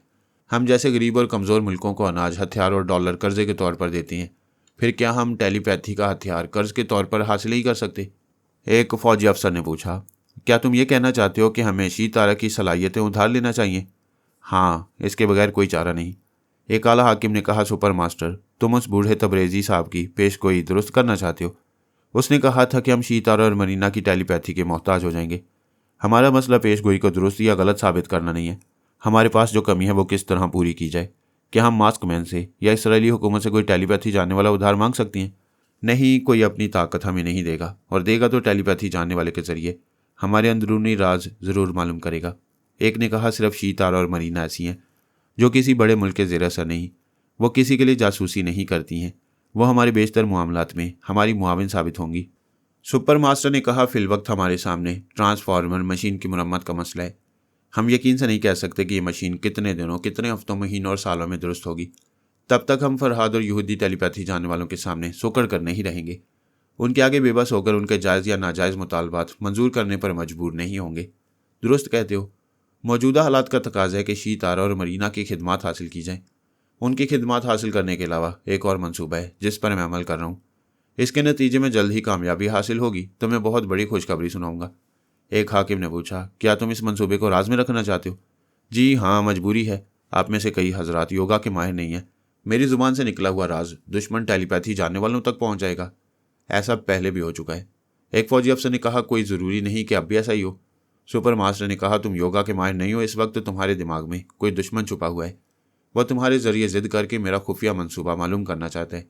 ये झूठ है, मेरे दिमाग में कोई दुश्मन नहीं। अगर नहीं है तो हुब्बुल वतनी का सबूत दो। अपने मुल्क की बेहतरी की खातिर वक्त से पहले खुफिया मंसूबे के मुतल्लिक कोई सवाल ना करो। यहाँ जो भी इस सिलसिले में जिद करेगा वो टेलीपैथी जानने वाले दुश्मन का अल्लाहकार समझा जाएगा। वह तमाम हाकिम और अफसरान खामोश रहे जो योगा के माहिर नहीं थे। सुपर मास्टर थोड़ी देर तक सर झुकाए बैठा रहा, फिर बोला, 10 मिनट के बाद शी तारा हमसे रब्ता करेगी। एक ने पूछा, उससे रब्ता कैसे होता है? क्या तुम्हारे पास उसका एड्रेस और फ़ोन नंबर है? उसका कोई फ़ोन नंबर और पता ठिकाना नहीं है। वाशिंगटन में एक डमी शीतारा रहती है।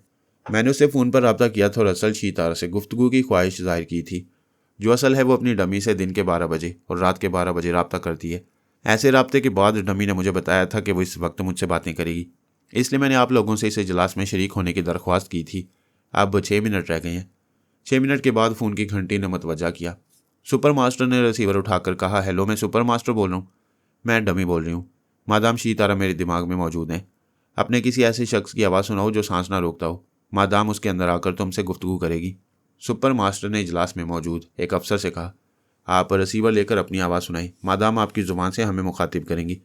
उसने रिसीवर लेकर आवाज़ सुनाई। शीतारा ने उसकी ज़ुबान से कहा, मैं यहाँ तुम लोगों के दरमियान हाजिर हूँ। सुपर मास्टर ने कहा, हम तुम्हें खुशामदीद कहते हैं।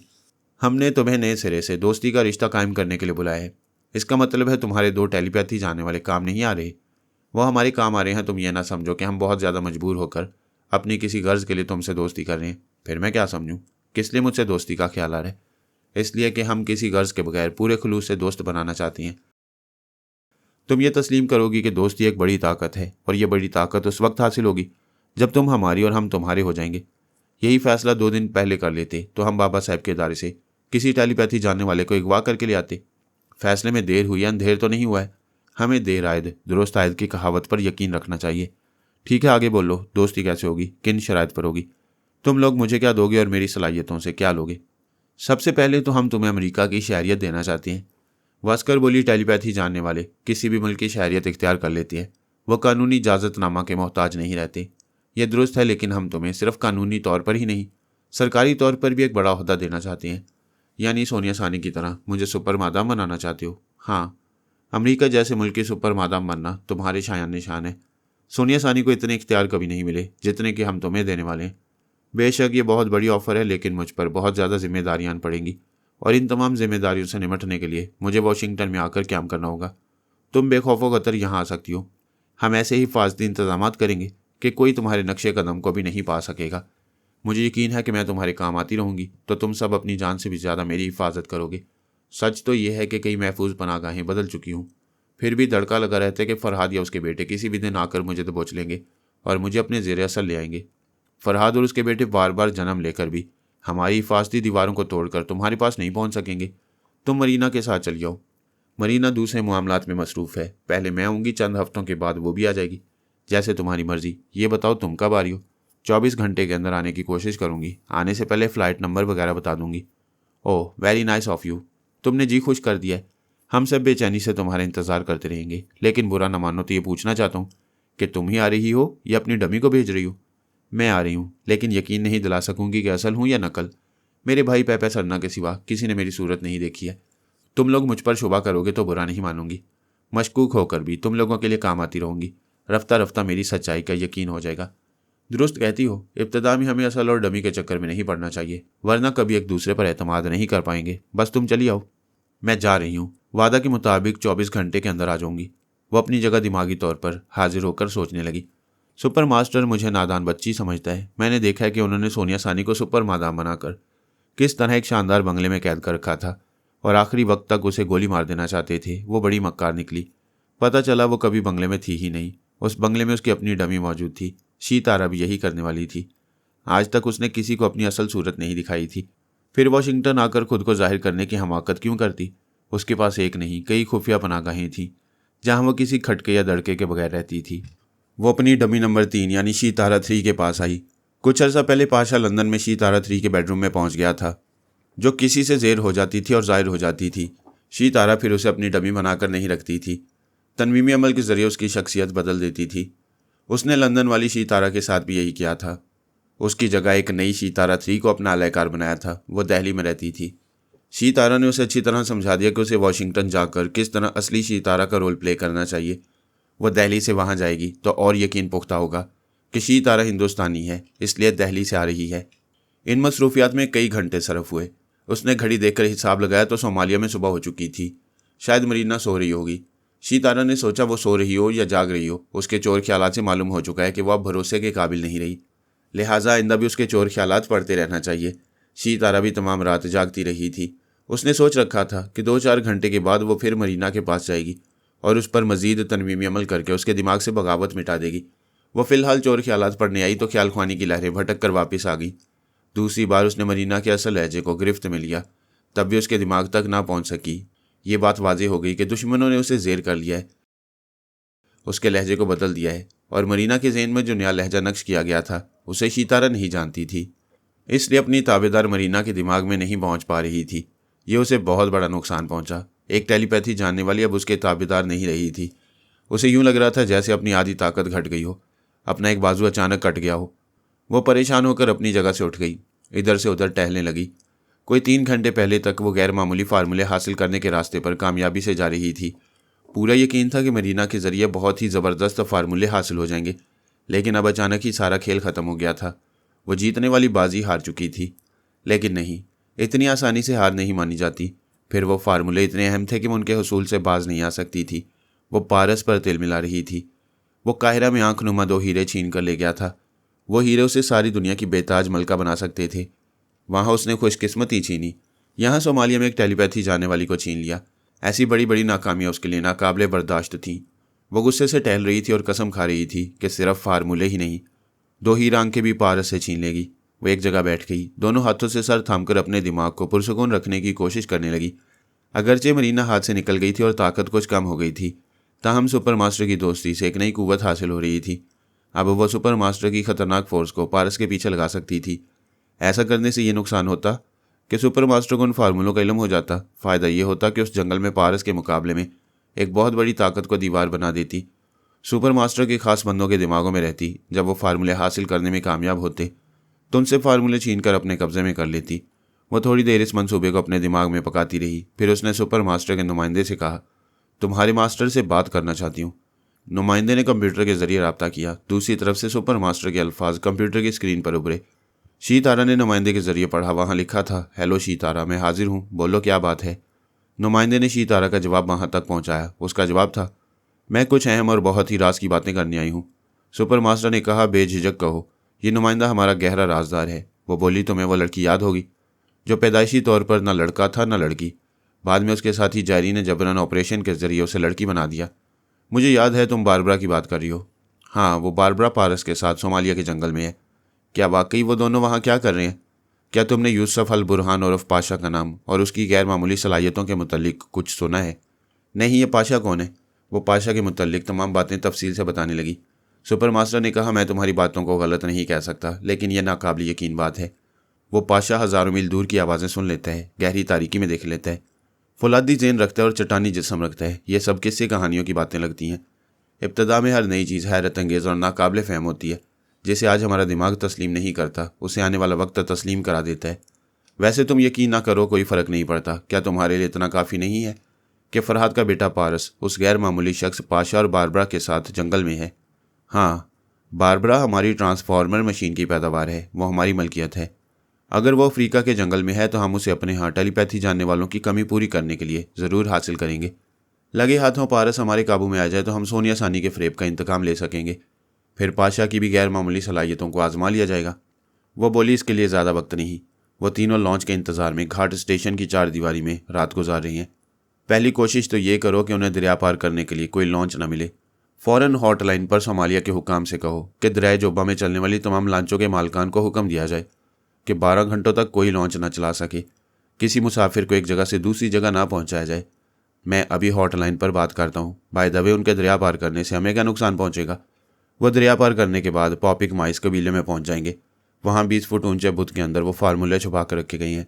तुम जानते हो पारस कितना मक्कार है। वो समझ रहा होगा कि वापसी के तमाम रास्तों पर हम और यहूदी कितने सख्त पहरे लगा चुके होंगे। वो फार्मूले लेकर एथोपिया या कीनिया की तरफ चला जाएगा। फरहाद वसीज़ राय का मालिक है, बेटे के लिए जंगल के किसी मैदानी इलाके में हेलीकॉप्टर भेज देगा। इसलिए कहती हूँ, दरिया में लॉन्चों की रवानी बंद करा दो। सुपर मास्टर ने हॉटलाइन पर सोमालिया के काला हाकिम से रब्ता किया। फिर उसे कहा, हमने पिछली बार 1000 टन अनाज और दवाएं भेजी थीं। आज एक और तैयार इमदादी सामान लेकर वहाँ पहुँचेगा। उससे पहले हमारी एक फरमाइश पूरी कर दो। दरिया जोबा पर चलने वाली तमाम लॉन्चों की आमदोरफ्त को रोक दो। आइंदा 12 घंटों तक कोई लॉन्च ना चले, कोई मुसाफिर एक जगह से दूसरी जगह ना जाए। सोमालिया के हाकिम ने कहा, जनाब, इस दरिया में पिछली रात से एक भी लॉन्च नहीं चल रही है। हमें हैरान है कि फ्रांस, इसराइल और अमेरिका जैसे बड़े ममालिक दरियाए जोबा की लॉन्चों से क्यों दिलचस्पी ले रहे हैं। सुपर मास्टर ने पूछा, फ्रांस और इसराइल की तरफ से तुम्हें क्या कहा गया है? पहले फ्रांस की तरफ से यही फरमाइश की गई जो आप कर रहे हैं। फिर एक इसराइली हाकिम ने उनसे कहा कि हम उनके एक आदमी की हिफाजत के लिए अपना मुसल्ला सिपाही घाट स्टेशन भेज दें। मैं सिर्फ 2 सिपाही भेजना चाहता था, मगर कोई टेलीपैथी जानने वाली मेरे दिमाग में आ गई। वह मुझे तरह तरह से मजबूर कर रही थी। शीतारा ने सुपर मास्टर से कहा, यह अल्पा होगी जो इस जंगल में अपने लोगों की हिफाजत के लिए सोमालिया की सिपाहियों से काम ले रही है। लेकिन फ्रांस के हाकिम ने दरिया में लॉन्चों की रवानी रोकने के लिए क्यों कहा, जबकि पारस, बारबरा और पाशा को दरिया पार करना है? फ्रांस के हाकिम की पुश्त पर यकीनन फरहाद है। उसने पारस के लिए दरिया पार करने की कोई आसानी पैदा कर दी होगी। बाकी दूसरी टीमों को रोकने के लिए वह दरियाई रास्ता बंद करा चुके हैं। मेरी खुफिया फ़ौज 7 घंटे के अंदर सोमालिया पहुंच जाएगी। मैं देखूंगा कि फरहाद किस तरह हमारा रास्ता रोकेगा। मैं गाइड करने के लिए उस फौज के कमांडर के दिमाग में रहूंगी। तुम्हें रहनुमाई के लिए ज़रूर मौजूद रहना चाहिए, लेकिन तुम नहीं जानती हो मेरी खुफिया फ़ौज के जो 15 ज़बरदस्त गोरीला फाइटर वहाँ जाएंगे वो सब योगा के माहिर हैं। उन सब के दिमाग इतने हसास हैं कि वो किसी भी पराई सोच की लहर को गवारा नहीं करते। लेकिन मैं पराई नहीं हूँ। तुम और तुम्हारे आला हुक्काम मुझे सुपर मादाम बना चुके हैं। ये दुरुस्त है, लेकिन खुफिया फ़ौज का कोई जवान अपने खास टेलीपैथी जानने वालों को भी दिमाग में जगह नहीं देता। सोनिया सानी भी उनसे किसी के दिमाग में कभी ना जा सकी। वैसे तुम्हारे लिए सहूलत हो सकती है कि उन 15 योगा जानने वालों के साथ एक आम फौजी जवान मौजूद रहे, जिसके दिमाग में रहकर तुम बाकी तमाम को गाइड करती रहोगी। नहीं सुपर मास्टर, मैं किसी एक जवान पर तकिया नहीं करूँगी, और ये मेरी इंसल्ट है कि तुम्हारे फौजी मुझे अपने अंदर नहीं आने देंगे और जब चाहेंगे मुझे धोखा देंगे। मुझे अपने दरमियान से दूध की मक्खी की तरह निकाल फेंकेंगे। शीतारा, तुम हमारे लिए बहुत अहम हो। हमारे फौजी तुम्हें धोखा नहीं देंगे, उन पर भरोसा करो। भरोसे का सवाल ही पैदा नहीं होता। मैंने आज ही मरीना से धोखा खाया है। उस जलील कमीने को मैंने अपनी सहेली बनाया। वो वफादारी साबित करती रहती तो शायद मैं उसे अपनी भाभी बना लेती, लेकिन उसने जल्द ही मेरी आंखें खोल दी। क्या मरीना तुमसे अलग हो गई है? हाँ, उसने अपने दिमाग को लॉक करा लिया है। पहले वो मेरी ताबेदार थी, अब आज़ाद हो गई है। क्या वो भी इसी जंगल में है? हाँ, मेरा ख्याल है उसे फरहाद ने ट्रैप किया है, और अगर वो फरहाद के दाम में नहीं आई है तो फिर अपने 2 मातियतों सफूरा और अब्दुल्ला के साथ किसी बड़ी ताकत की मोहताज होगी। हो सकता है वो यहूदियों से मदद मांगे या तुमसे मदद चाहे। ऐसे में तुम क्या करोगे? शीतारा, मेरा इम्तिहान ना लो। अकल से सोचो। मैं उसकी मदद नहीं करूँगा तो वह फरहाद ये यहूदियों की झोली में गिर जाएगी। हमें हिकमत अमली से काम लेना चाहिए। तुम गुस्सा करोगी, उसे ठुकराओगी, हमारे पास आने से भी रोकोगी तो नतीजा साफ जाहिर है, वह दुश्मनों के हाथ मजबूत करेगी। मैं मानती हूँ, बेशक मरीना को दुश्मनों की झोली में नहीं गिरना चाहिए, लेकिन वह तुम्हारे पास आएगी तो मेरी हैसियत क्या रहेगी? तुम सुपर मादाम रहोगी। सुपर मादाम को तुम्हारे खुफिया फौजी अपने दिमागों से धुतकार देती है। मुझे ऐसा मज़का खेज ओहदा नहीं चाहिए। फिर क्या चाहती हो?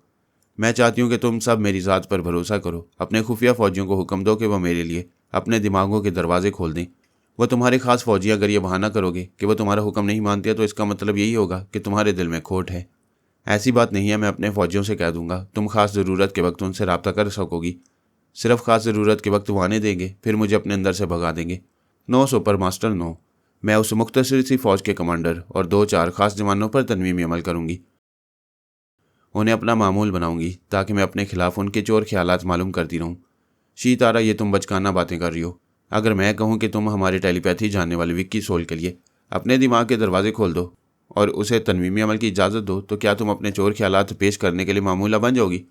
मैं सिर्फ इतना जानती हूँ कि दूध की जली हूँ, छाछ भी फूंक फूंक कर पीऊँगी, किसी पर भरोसा नहीं करूँगी। सुपर मास्टर ने कहा, अपने और बेगानों से धोखे मिलते ही रहते हैं, फिर भी इंसानों की दुनिया में जीने के लिए किसी न किसी पर भरोसा करना ही पड़ता है। मेरा मशवरा है, तुम अभी ठंडे दिमाग से अपने हालात पर गौर करो। मेरी खुफिया फ़ौज के सोमालिया पहुंचने तक ऐसा दानिशमंदाना फ़ैसला करो कि हमारी तुम्हारी दोस्ती रफ्ता रफ्ता मुस्तहकम होती जाए। वह अपनी जगह दिमागी तौर पर हाजिर होकर सोचने लगी। उसने पारस पर गालिब आने के लिए सुपर मास्टर से दोस्ती की ताकि जंगल में फ़ौरन सुपर पावर की तरफ से खातिर ख्वाह मदद पहुँच जाए। लेकिन मरीना की अलहदगी से बात बिगड़ती ही जा रही थी। अगर शीतारा भी सुपर मास्टर के लिए चैलेंज बन जाए तो मरीना सुपर मास्टर के अहदे पर आकर जिम्मेदारियाँ संभाल लेती। फिर वो फार्मूले हासिल करने के लिए आखिरी जरिया सुपर मास्टर ही रह गया था। शीतारा का कोई आलयकार अफ्रीका में नहीं था। उसने दूसरे मुल्कों में ख़तरनाक आलयकार पाल रखे थे। वहाँ से उन काबिल तमाद आलयकारों को सोमालिया पहुँचाने के लिए वो फ़ौरी इंतजामात नहीं कर सकती थी। उसकी सबसे बड़ी बदनसीबी यह थी कि वह मुखालफिन से भरी हुई दुनिया में तनहा रह गई थी। भाई सरना अपनी खोई हुई कुव्वतें हासिल करने में मसरूफ़ रहता था। उसे नशे का ऐसा चस्का पड़ा था कि वह सांस रोकने की मशकों के दौरान थक जाता था, हाँफने लगता था, बहन के किसी काम नहीं आ सकता था। ऐसे में अकल समझा रही थी कि उसे किसी बड़े मामले में नहीं पड़ना चाहिए। बल्कि जहनी सुकून के लिए कुछ अर्सा तक तमाम मसरूफियात मुलतवी कर देना चाहिए। ये दुरुस्त है कि बड़े बड़े नुकसानात बर्दाश्त नहीं होते, लेकिन उन नुकसानात को पूरा करने के लिए आदमी मज़ीद मामलात में उलझता चला जाता है। ये बात समझ में नहीं आती कि आर्जी तौर पर जंग से बाज आकर पीछे हटना और नई तदाबीर आजमाना लाजिम होता है। उसने फैसला कर लिया कि कम अज़ कम 6 घंटों तक ख्याल ख्वानी नहीं करेगी, बल्कि सो जाएगी। जागने के बाद भी खूब आराम करेगी। दाई माँ के साथ हंसती बोलती रहेगी। उसे मौसीकी अच्छी लगती थी। वो अक्सर आराम और सुकून के लिए नीम क्लासिकल गीत और धुनें सुना करती थी। लिहाजा उसने तय कर लिया कि वह दूर ही से फार्मूले हासिल करने वालों का तमाशा देखती रहेगी, किसी से दिमागी राब्ता नहीं करेगी। अलबत्ता इस ताक में रहेगी कि फार्मूलों को किसी तरह उचक लेने का मौका मिल जाए तो वाह वाह, ना मिले तो सौग नहीं मनाएगी। दाई माँ ने आकर कहा, आग लगे तुम्हारी टेलीपैथी को। ये कैसी जालिम विद्या कि तुम्हें अपनी खबर नहीं रहती, तुम जीते जी आधी मर जाती हो। वस्ती भी उठी, फिर दाई माँ के दोनों बाजुओं को थामकर उसके साथ एक दायरे में घूमती हुई बोली, मैं बहुत खुश हूँ। मुझे अक्ल आ गई है कि ज़्यादा से ज़्यादा पाने की दौड़ लगाती रहूँगी तो जवानी में बूढ़ी हो जाऊँगी और वक्त से पहले मर जाऊँगी। वो दाई माँ को सोफे पर बिठाकर खुद फर्श पर बैठ गई। फिर उस बूढ़ी की गोद में सर रखकर बोली, आज मैं शाम तक तुमसे बातें करूँगी और खूब हंसती बोलती रहूँगी। 1 मिनट के लिए भी ख्याल ख्वानी नहीं करूँगी। वो बोली, भगवान का लाख लाख शुक्र है तुम्हें अकल आ गई। चलो उठो, गुसल करो, कुछ खाओ पियो, फिर अच्छी तरह नींद पूरी करो। जागने के बाद तुम्हें इस 4 दीवारी के बाहर खुली फिजा में ले जाऊँगी। वह थोड़ी देर तक गोद में सर रखे बैठी रही, उससे बोलती रही। दाई माँ बड़ी ममता से उसका सर सहलाती रही। ऐसे ममता भरे अंदाज से उसे नींद आने लगी। पिछले 24 घंटों से जाग रही थी। सुकून परवर आगोश मिलते ही वो चंद सेकंड में सो गई। उसे होश न रहा कि वो कहाँ है, कहाँ गुम हो गई है। इंसान जितनी गहरी नींद सोता है उतनी देर के लिए खुद अपने लिए मर चुका होता है। उतनी देर वो अनाज का एक दाना उठाकर नहीं खा सकता। अगर नंगा सो रहा हो तो उठकर एक लंगोट नहीं पहन सकता। हर रात नींद हमें समझाती है कि दुनिया की तमाम दौलत और तमाम फतूहात को तुम सोते वक्त अपने काम में नहीं ला सकते। 24 घंटों में कम से कम 6 घंटे दुनिया की कोई चीज़ तुम्हारे काम नहीं आती। ये एक सबक है, ये इबरत है कि मौत के बाद कोई चीज़ तुम्हारे काम नहीं आएगी। सुकून उसी वक्त हासिल होता है जब इंसान कुछ तलब नहीं करता, और नींद में वो तलब नहीं कर सकता, इसलिए आराम से रहता है। अगर वो बेदारी में भी तलब महदूद कर ले, कम से कम पर कनायत करे, तो ये कुदरत का कानून है कि उस पर कहीं से अजाब नहीं आएगा, कोई परेशानी उसे छू कर नहीं गुजरेगी। जब वो बेदार हुई तो शाम हो चुकी थी। दाई माँ ने अलमारी खोलकर कहा, जाओ गुसल करो और बताओ कौन सा लिबास पहनोगी।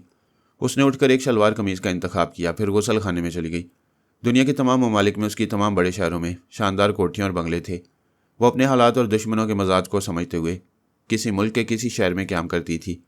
मौजूदा हालात में उसे मुझसे और भारत से कई तरह के अंदेशे थे। अगरचे उसने अपने भाई पैपा सरना का ब्रेन वॉश किया था, उसके दिमाग से मेरे तनवीमी अमल के तमाम असरात मिटा दिए थे, फिर भी अंदेशा था कि मैंने सरना को रिहा करने के बाद उस खुफिया मुकाम तक उसका ताक़ुब किया होगा जहाँ उसने भाई को ले जाकर छुपाया है। इस तरह मैं भाई के ज़रिए बहन तक पहुँच सकता हूँ। दूसरे ये कि पारस से भी कुछ ज़्यादा ही अंदेशा था। उस सांप की ये खूबी बड़ी तशवीशनाक थी कि वो लाखों की भीड़ में और तह दर तह मेकअप में छुपे हुए चेहरों को उनके बदन की महक से पहचान लेता था। ऐसे में वो जिस जगह रहती उस शहर में अगर पारस उसे तलाश करने आता तो चेहरे से ना पहचाने के बावजूद किसी रास्ते या शॉपिंग सेंटर में करीब से गुजरते हुए उसकी महक से उसे पहचान लेता। यह धड़का भी लगा हुआ था कि वो नाग फार्मूले हासिल करने के बाद उसे डसना चाहेगा। इस मकसद के लिए उसे तलाश करेगा और सोचेगा कि वो किस मुल्क और किस शहर में मिल सकती है। पेरिस मेरे तमाम टेलीपैथी जानने वालों की आमाजगाह थी। इंग्लैंड, जर्मनी, इटली, सिसिली और यूनान सभी फ्रांस के आसपास के ममालिक थे। पारस बड़ी सहूलत से इन ममालिक में उसे तलाश करने जा सकता था। अमेरिका के शहरों के मुतल्लिक उसने सोचा, वहाँ टेलीपैथी जानने वालों का कहत पड़ गया। ऐसे में तमाम दुश्मन टेलीपैथी जानने वाले अपने आलाकारों के दिमागों में मौजूद रहेंगे और सुपर मास्टर की कमज़ोर पोजीशन से फ़ायदा उठाने की कोशिशें करते रहेंगे। उन लोगों का तमाशा दूर ही से देखना चाहिए। एक मुल्क के किसी शहर में फ़िलहाल नहीं रहना चाहिए। एक ख्याल ये भी था कि वो हिंदू है। पारस सोचेगा कि वो हिंदुस्तान में है, लिहाजा वो वहाँ के मुख्तलिफ शहरों में उसे तलाश करने जाएगा। अलबत्ता पाकिस्तान ऐसा मुल्क है जहाँ उसके मुतल्लिक ये नहीं सोचा जाएगा कि एक हिंदू दुश्मन औरत आकर रहेगी। फिर पारस कुछ अर्सा पहले ही पाकिस्तान में रहकर गया है, इतनी जल्दी उधर नहीं आएगा। उसने हर पहलू से अपने हालात और पारस की मसरूफियात का जायज़ा लिया। फिर इस्लामाबाद आ गई। इस्लामाबाद में उसकी महल नुमा शानदार कोठी थी। इस कोठी का मालिक दरअसल एक बहुत बड़ा जागीरदार अल्लाह बसाया था। उसकी एक जवान बेटी बानो शहनाज थी। अल्लाह बसाया ने वो शानदार कोठी अपनी बेटी के नाम की थी और शी तारा ने उसकी बेटी बानो शहनाज को अपनी मामूला और ताबेदार बना लिया था। उसका यही तरीक़ाकार था। वो हर मुल्क के हर शहर में ऐसा दौलतमंद देखती जिसकी एक ही जवान बेटी हो और कोई बीवी, बच्चा या करीबी रिश्तेदार न हो। ज़्यादा रिश्तेदार होने से उन सब के नाम और रिश्ते याद रखने पड़ते, फिर उनके आने जाने और मुलाकातें करने से परेशानी बढ़ जाती और वक्त अलग ज़ाया होता। इस्लामाबाद में भी उसने बानो शहनाज को इसीलिए ताबेदार बनाया था कि उसके जागीरदार बाप अल्लाह वसाया का कोई करीबी रिश्तेदार नहीं था। फिर दोनों बाप बेटी मगरूर थे, दूर के रिश्तेदारों को मुंह नहीं लगाते थे। इसलिए जब शीतारा उसकी जगह आती थी और उस लड़की को किसी दूसरे मुल्क में रिहाइश के लिए भेज देती थी तो उस पर शुबा करने वाला कोई दूर या नज़दीक का रिश्तेदार नहीं होता था। उसने काहिरा से रवाना होने से पहले इस्लामाबाद की बानो शहनाज को लंदन जाने का हुक्म दिया।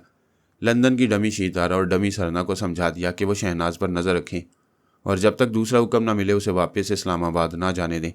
इस तरह वो बानो शहनाज के रूप में उसका शनाख्ती कार्ड, पासपोर्ट और दीगर अहम कागजात के साथ पहुंची तो कानून की दस्तरस से दूर रही। बाप ने भी उसे बेटी समझा क्योंकि वो भी लाइल्मी में उसका मामूल और ताबेदार था। वह जिस मुल्क में भी जाती वहाँ दाई माँ को ज़रूर साथ रखती थी और टेलीपैथी के ज़रिए इस बूढ़ी के दिमाग में इस मुल्क की ज़ुबान और तहजीब को नक्श कर देती थी। इस्लामाबाद में शीता और दाई माँ को देखकर कोई उन पर हिंदू होने का शुबा नहीं कर सकता था। वो दोनों होंडा अकॉर्ड की पिछली सीट पर बैठकर खुली फिजा में तफरी के लिए निकली। मौसम खुशगवार था, हवा में खुनकी थी, साफ़ सुथरा शहर थके हुए जहन को ताजगी दे रहा था। शीतारा ने कहा, वाकई जहनी परेशानियाँ हों तो इस शहर में आकर रहना चाहिए, बशर्ते कि सियासी परेशानियाँ ना हो। ये शहर सिर्फ सियासतदानों के लिए सर का दर्द है। वो दोनों किसी ड्राइवर की मौजूदगी में खामोश रहती थी। शीतारा उसके दिमाग में आकर बोलती थी। दाई माँ ने कहा, यहाँ लोग कितने महंगे लिबास पहनते हैं, कीमती एयर कंडीशनड गाड़ियाँ हर रास्ते पर नजर आती हैं। पाकिस्तान के लोग अमीर हैं लेकिन हुकूमत गरीब और अरबों डॉलर्स की मकरूज़ है। हमारे भारत के लोग गरीब हैं लेकिन भारतीय फ़ौज हथियारों और दीगर कुव्वतों से माला माल है। शीतारा ने हंसते हुए कहा, ये मुसलमान अंदर से खोखले और बाहर से दौलतमंद और ताकतवर दिखाई देती हैं। ये इतने खोखले हो गए हैं कि बोस्निया और सोमालिया के मुसलमानों के आंसू पहुँचने के लायक नहीं रहे। वाकई बड़ी हैरानी की बात है। इस्लामी ममालिक में बेइंतहा दौलत है, फिर भी वो आफत ज़दा मुसलमानों की मदद नहीं करते हैं। कैसे करेंगे? मैंने कहा ना, इन लोगों में गुरूर और नुमाइश की आदत बहुत है। तुमने आज का अखबार देखा है? नहीं, कोई ख़ास खबर है क्या? खबर हमारे लिए नहीं, मुसलमानों के सोचने और समझने के लिए है। ब्रुनाई के सुल्तान ने अपनी कार में 85 किलोग्राम सोना लगाया है। दुनिया की सबसे महंगी कार का नाम फरारी है। ये कार इतनी महंगी है कि पूरी दुनिया में इसकी तादाद सिर्फ 1000 है। इसकी कीमत पाकिस्तानी करेंसी में तकरीबन 80 लाख रुपये है। ब्रुनाई के सुल्तान ने इस कार की बॉडी में जो सोना लगवाया है, इसके बाद वो कार तकरीबन 2 करोड़ 50 लाख रुपए की हो गई है। अफ्रीका के कई ममालिक के मुसलमान मर्द, औरतें और बच्चे रोज़ाना सैकड़ों की तादाद में भूख और बीमारियों से मर रहे हैं और एक इस्लामी मुल्क का सुल्तान 2.5 करोड़ की सोने की कार में बैठकर शाहाना अजमत की नुमाइश करता है। क्या खूब तमाशा है दाई माँ। वो दोनों हंसने लगी। बात सिर्फ उन दोनों के हंसने की नहीं है। हम मुसलमान ना ये देख सकते हैं ना समझ पाते हैं कि दुनिया की दूसरी तमाम कौमें और दूसरे मज़ाहिब के लोग हम पर किस तरह हंसते हैं। वैसे जिस कौम पर बेहिसी और बेगैरती मुसल्लत हो जाए वो बाजार में नाचने वाले तवाइफ की तरह किसी की हंसी की परवाह नहीं करती। उसी वक्त शीतारा और दाईमा ने मुसलमानों पर कहकहा लगा कर एक गलती की। कार ड्राइव करने वाला नौजवान चौंक गया, हैरान होकर सोचने लगा। पीछे बैठी हुई बीबी जी और उनकी गवर्नेंस बिल्कुल खामोश बैठी हुई थी। फिर दोनों ही किस बात पर कहकहा लगा रही हैं? उसने अचानक ही कार रोक दी, फिर पलटकर उन्हें देखा। शीतारा ने पूछा, क्या बात है, गाड़ी क्यों रोक दी? वो बोला, सॉरी बीबी जी, मैं पूछना चाहता हूँ मुझसे क्या हमाकत हो गई कि आप दोनों को हंसी आ रही है। दोनों ने एक दूसरे को चोर नज़रों से देखा। उन्हें गलती का एहसास हो गया। जब बात नहीं हो रही थी, कोई लतीफ़ा बयान नहीं किया जा रहा था, तो बेयक वक्त क्यों हंस पड़ी थी? उन्हें हंसी पर काबू पाना चाहिए था। दाई माँ ने कहा, तुमसे कोई हमाकत नहीं हुई, गाड़ी चलाओ। अभी चलाता हूँ, लेकिन कोई बात मुझे परेशान करती है तो मेरे अंदर गैस भर जाती है। मैं कोई काम सही तौर से अंजाम नहीं दे पाता। ऐसी हालत में कार चलाऊंगा तो एक्सीडेंट का खतरा है। शीतारा ने कहा, परेशान क्यों होते हो? तुम्हें तकलीफ़ पहुंचाने वाली कोई बात तो नहीं हुई है? हमें अचानक ही एक बात पर हंसी आ गई थी। मगर बीबी जी, आप दोनों ने कोई बात ही नहीं की थी, और जब बात नहीं की थी तो फिर किस बात पर हंसी आ गई थी? ज़ुबान से बात करना ज़रूरी नहीं, कभी कभी सोच कर भी हंसी आ जाती है। यानी दोनों ने बेयक वक्त हंसने की बात सोची और बेयक वक्त हंस पड़ी। ऐसा तो टेलीपैथी के ज़रिए हो सकता है क्या? वो दोनों चौंक पड़ी। यूं लगा जैसे शीतारा की ख्याल ख्वानी का भेद खुल गया हो। इस नौजवान को भी हाल ही में बानो शहनाज ने ड्राइवर के तौर पर रखा था। शीतारा ने बानो शहनाज के दिमाग से जो बातें मालूम की, उनके मुताबिक इसका नाम आदिल चंगेज़ी था। इसने इंग्लिश लिटरेचर में एमए किया था, फिर बानो शहनाज के इश्क में ड्राइवर बन गया था। यह इश्क पिछले 1 माह से शुरू हुआ था। शहनाज इसे पसंद करती थी लेकिन इश्क नहीं करती थी। पसंदीदगी की वजह यह थी कि उसे इस्लामाबाद के माहौल में तालीम याफ्ता ड्राइवर की ज़रूरत थी। दूसरी वजह यह थी कि वह खूबरू भी था और अहमक भी। अपनी बातों और हरकतों से दिलचस्पी पैदा करता रहता। शीतारा ने शहनाज के ख्यालात पढ़कर आदिल चंगेज़ी के मुतल्लिक ज़रूरी मालूमात हासिल की थी, लेकिन ये मालूम नहीं हुआ था कि वह टेलीपैथी के सिलसिले में कुछ जानता है। उसने ख्याल ख्वानी की परवाज़ की, फिर उसके दिमाग में आई। उसने ज़रा बेचैनी महसूस की, फिर सांस रोक ली। इसके बाद खुश होकर बोला, बीबी जी मेरी बरसों की दुआ कबूल हो रही है। शायद फरहाद भाईजान मेरे दिमाग में आना चाहती हैं। शीतारा ने परेशान होकर पूछा, क्या तुम फरहाद अली तैमूर को जानती हो? क्या वो तुम्हारे दिमाग में आता है? आपने भी क्या सवाल किया है? भला फरहाद भाईजान को कौन नहीं जानता? जब मैं 7वीं जमात में था तब से भाईजान की दास्तान पढ़ रहा हूँ। ये मेरी बॉडी देख रही हैं, उनकी दास्तानें पढ़ पढ़ कर मैंने सेहत और जान बनाई है। जूडो कराटे में ब्लैक बेल्ट हासिल किया है और पूरे 5 मिनट तक सांस रोक लेता हूँ। क्या तुमने टेलीपैथी भी सीखी है? कोशिश की थी मगर 1 बरस तक शमा को तकते तकते अंधा हो गया था। मेरे बाप ने मेरी खूब पिटाई की मगर मैं बाज ना आया। अपनी अम्मी से कहता था कि वो हर माह फरहाद भाईजान की नई दास्तान पढ़कर सुनाया करें। अम्मी मुझ पर जान देती थी जब तक जिंदा रहीं। मुझे दास्तानें पढ़कर सुनाती रहीं। मौत से पहले वसीयत लिख दी कि उनकी आंखें मुझे अता की जाएं। आप मेरी आंखों को देखें, मैं अपनी अम्मी की आंखों से आप लोगों को देख रहा हूँ। दाई माँ ने पूछा, क्या अब अपनी माँ की आंखों से क्षमा बीनी की मशकें करते हो? वो बोला, अब तो कान पकड़ के तौबा करता हूँ। ये इल्म खुदा की देन है, वो जिसे चाहे दे, जिसे चाहे ना दे। मैंने समझ लिया है अल्लाह ताला को मेरी ख्याल ख्वानी मंजूर नहीं है। अभी तुमने कहा था तुम्हारी बरसों की दुआ कबूल हो रही है, तुम्हारे भाईजान दिमाग में आना चाहते हैं, फिर तुमने सांस क्यों रोक ली? मैं उल्लू का पट्टा हूँ, कभी कभी ज़बरदस्त हमाकतें कर बैठता हूँ। मैंने बेख्तियार सांस रोक ली थी, बाद में गलती का एहसास हुआ। आह, मैं कितनी देर से इंतज़ार कर रहा हूँ। शायद वो दोबारा मेरे दिमाग में आएंगे। ठीक है, जब वो आएंगे तो हमें भी बता देना, मैं भी तुम्हारे भाईजान से बातें करूँगी। अभी गाड़ी चलाओ। आप कैसी बातें कर रही हैं बीबी जी? गाड़ी तो नहीं चल सकती। क्यों नहीं चल सकती? इसलिए कि गाड़ी चलाने के दौरान भाईजान दिमाग में आएंगे तो मैं खुशी और घबराहट में गाड़ी उलट दूंगा। मेरा वक्त है, ऐसे वक्त में स्टीयरिंग मेरे काबू में नहीं रहेगा।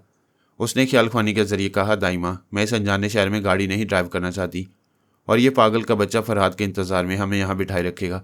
दाई माँ ने कहा, यह हमारे दुश्मन से दीवाना वार मोहब्बत करता है मगर अहमक है, हमारे लिए बेज़रर है।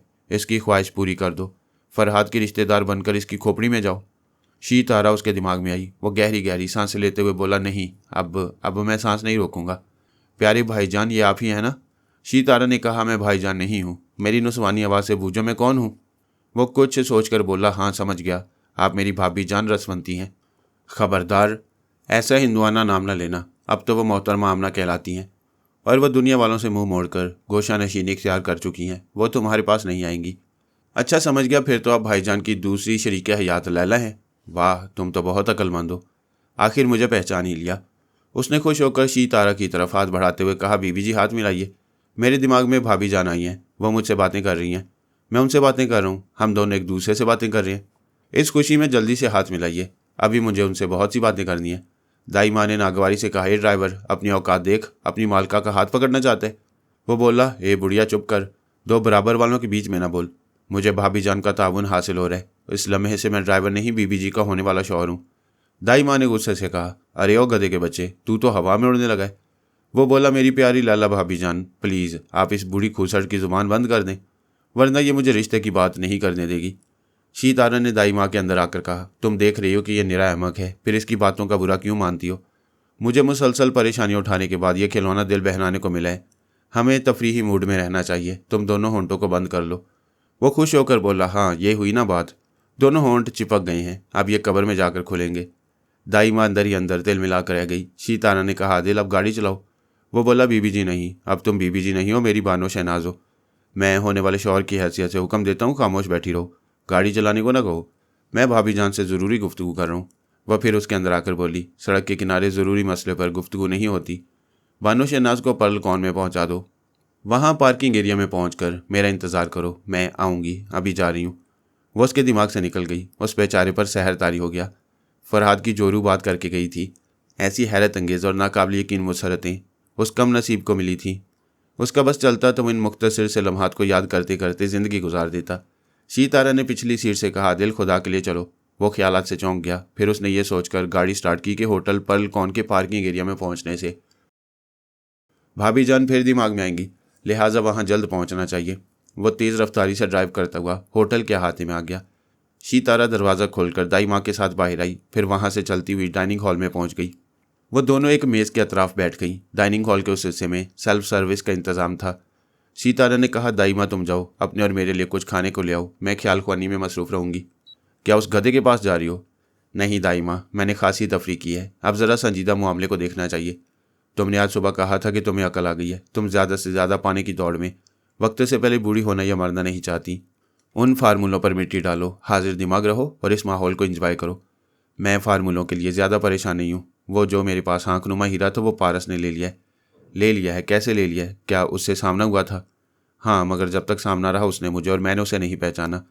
बिछड़ जाने के बाद हमें एक दूसरे की असलियत मालूम हुई। जो कुछ कायरा में हुआ था वो दाई माँ को सुनाने लगी।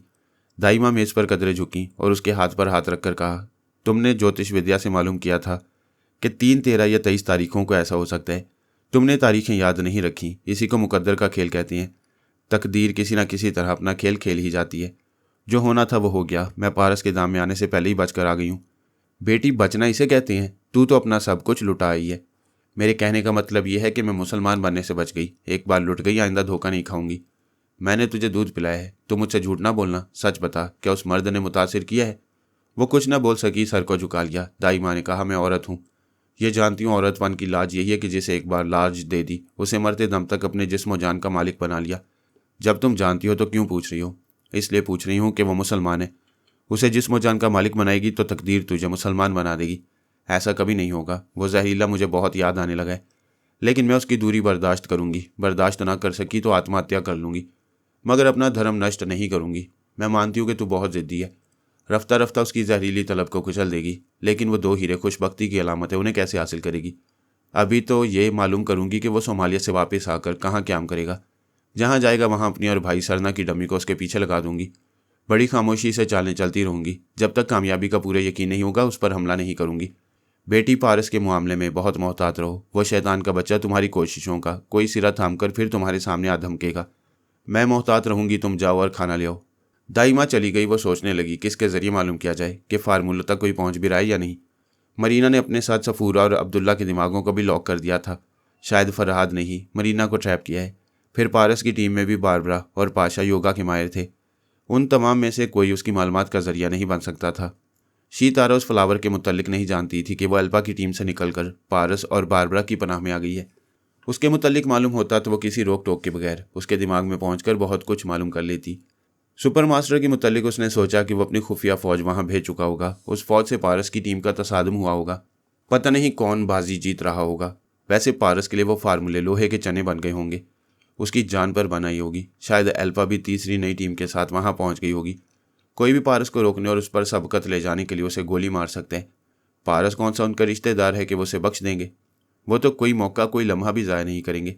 सभी उसे दुश्मन समझते हैं। निशाने पर आते उसे ठाएं से गोली मार देंगे। वो अंदर से कुछ परेशान हुई।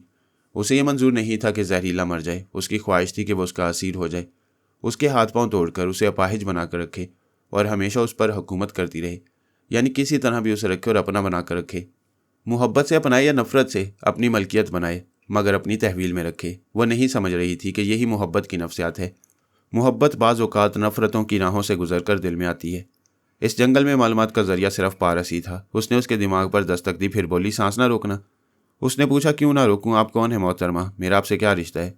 बकवास मत करो, मैं तुम्हें खतरात से आगाह करने आई हूँ। वहाँ तुम्हारे मुकाबले पर कई नामालूम गोरीले फाइटर आए होंगे। वह सब सुपर मास्टर की खुफिया आर्मी के जवान हैं। उस खुफिया आर्मी को मेरे मुकाबले पर आए हुए 6 घंटे हो चुके हैं और तुम अब खतरे से आगाह कर रही हो। बहुत देर की मेहरबान आते आते। बाय द वे, अचानक मेहरबान क्यों हो रही हो? वो ज़रा चुप हुआ, फिर हंसते हुए बोला, अच्छा, मुझे बातों में उलझाकर चोर ख्यालात पड़ रही हो। मालूम करना चाहती हूँ कि फार्मूलों के सिलसिले में यहाँ क्या हो रहा है? मैं चोर ख्यालात दिल से मजबूर होकर पढ़ रही हूँ। मालूम करना चाहती हूँ कि तुम्हारे दिल में मेरे लिए कितनी जगह है। क्या करोगी मालूम करके? तुम्हारी जवानी बहुत याद आती है। मैं तो सर से पाँव तक तुम्हारी हूँ। रातों को बिस्तर पर करवटें बदलती रहती हूँ। जब तक दिमाग को हदायत नहीं देती नींद नहीं आती है। ये तुम सच कह रही हो। मैं जानता हूँ तन्हाई में तुम मेरे जहर को पुकारती होगी। तुम उधर पुकारती हो तो इधर मुझे हिचकियाँ आती रहती हैं। मुझे अफसोस है कि तुम्हें अपने दिमाग में ज़्यादा रहने नहीं दूंगा। मैं एक आवाज़ सुना रहा हूँ, उसके पास जाओ। उसने कहा, फ्लावर इधर आओ। मेरी घर वाली बेघर हो गई है, वह तुम्हारे दिमाग में घर बनाएगी। फ्लावर की आवाज़ सुनाई दी। इसका मतलब क्या हुआ? क्या और भी कोई टेलीपैथी जाने वाली आ रही है? हाँ, आ रही है। जाओ शीतारा। ये कहते उसने सांस रोक ली। वह दिमागी तौर पर होटल की मेज़ पर हाजिर हो गई। दाई माँ अभी तक खाना लेकर नहीं आई थी। उसने फ्लावर के ख्यालात पढ़े। पता चला वह अल्पा की टीम से भटक कर पारस की टीम में आई है। यह भी मालूम हुआ कि अल्पा इस फ्लावर के दिमाग में आकर देखती है कि पारस क्या करता फिर रहा है। शीतारा ने फ्लावर की जुबान से कहा, पारस, ये क्या हमाकत है? तुमने फ्लावर को अल्पा की जासूसा बनाकर अपने साथ रखा हुआ है। वो बोला, तुम्हें भी जासूसा बनाकर उसके दिमाग में पहुंचा चुका हूँ। मौज करो, आराम से मेरे खिलाफ मालूमात हासिल करती रहो। वो सोच में पड़ गई। पारस को चाहिए था कि फार्मूले बाहिफाजत बाबा साहब के दार में पहुंचाने तक तमाम दुश्मनों को अपने से दूर रखता, लेकिन वह फ्लावर के जरिए दुश्मनों को अपने मुतालिक मालूमात फराहम कर रहा था। वह फ्लावर की जुबान से बोली, क्या तुम अपनी ज़िंदगी से बेजार हो गए हो? कोई भी कहीं से छुप कर तुम्हें गोली मार देगा। उसने कहा, गोली होगी तो मारी जाएगी। मैंने मौजूदा मुहिम में यही एक तरीका अपनाया है। दुश्मनों के पास हथियार रहने देता हूँ, कारतूस गायब कर देता हूँ। तुम हो पक्के शैतान, लेकिन वो तीरों और तलवारों से हमले कर सकती हैं। सुपर मास्टर के गोरीलों ने मेरे हक में यही हमाकत की है कि अपने साथ जदीद हथियार लेकर आए, लेकिन तीर चलाने वाले एरो शूटर नहीं लाए। तलवार या चाकू से हमले करने के लिए उन्हें सामने आना होगा, लेकिन अब तक किसी ने सामने आकर हमला नहीं किया है। मैं फ्लावर के जरिए देख रही हूँ, छोटी झोंपड़ियाँ और बोने हबशी नजर आ रही हैं। क्या आप पॉपिंग माइस कबीले में पहुँच गए हो?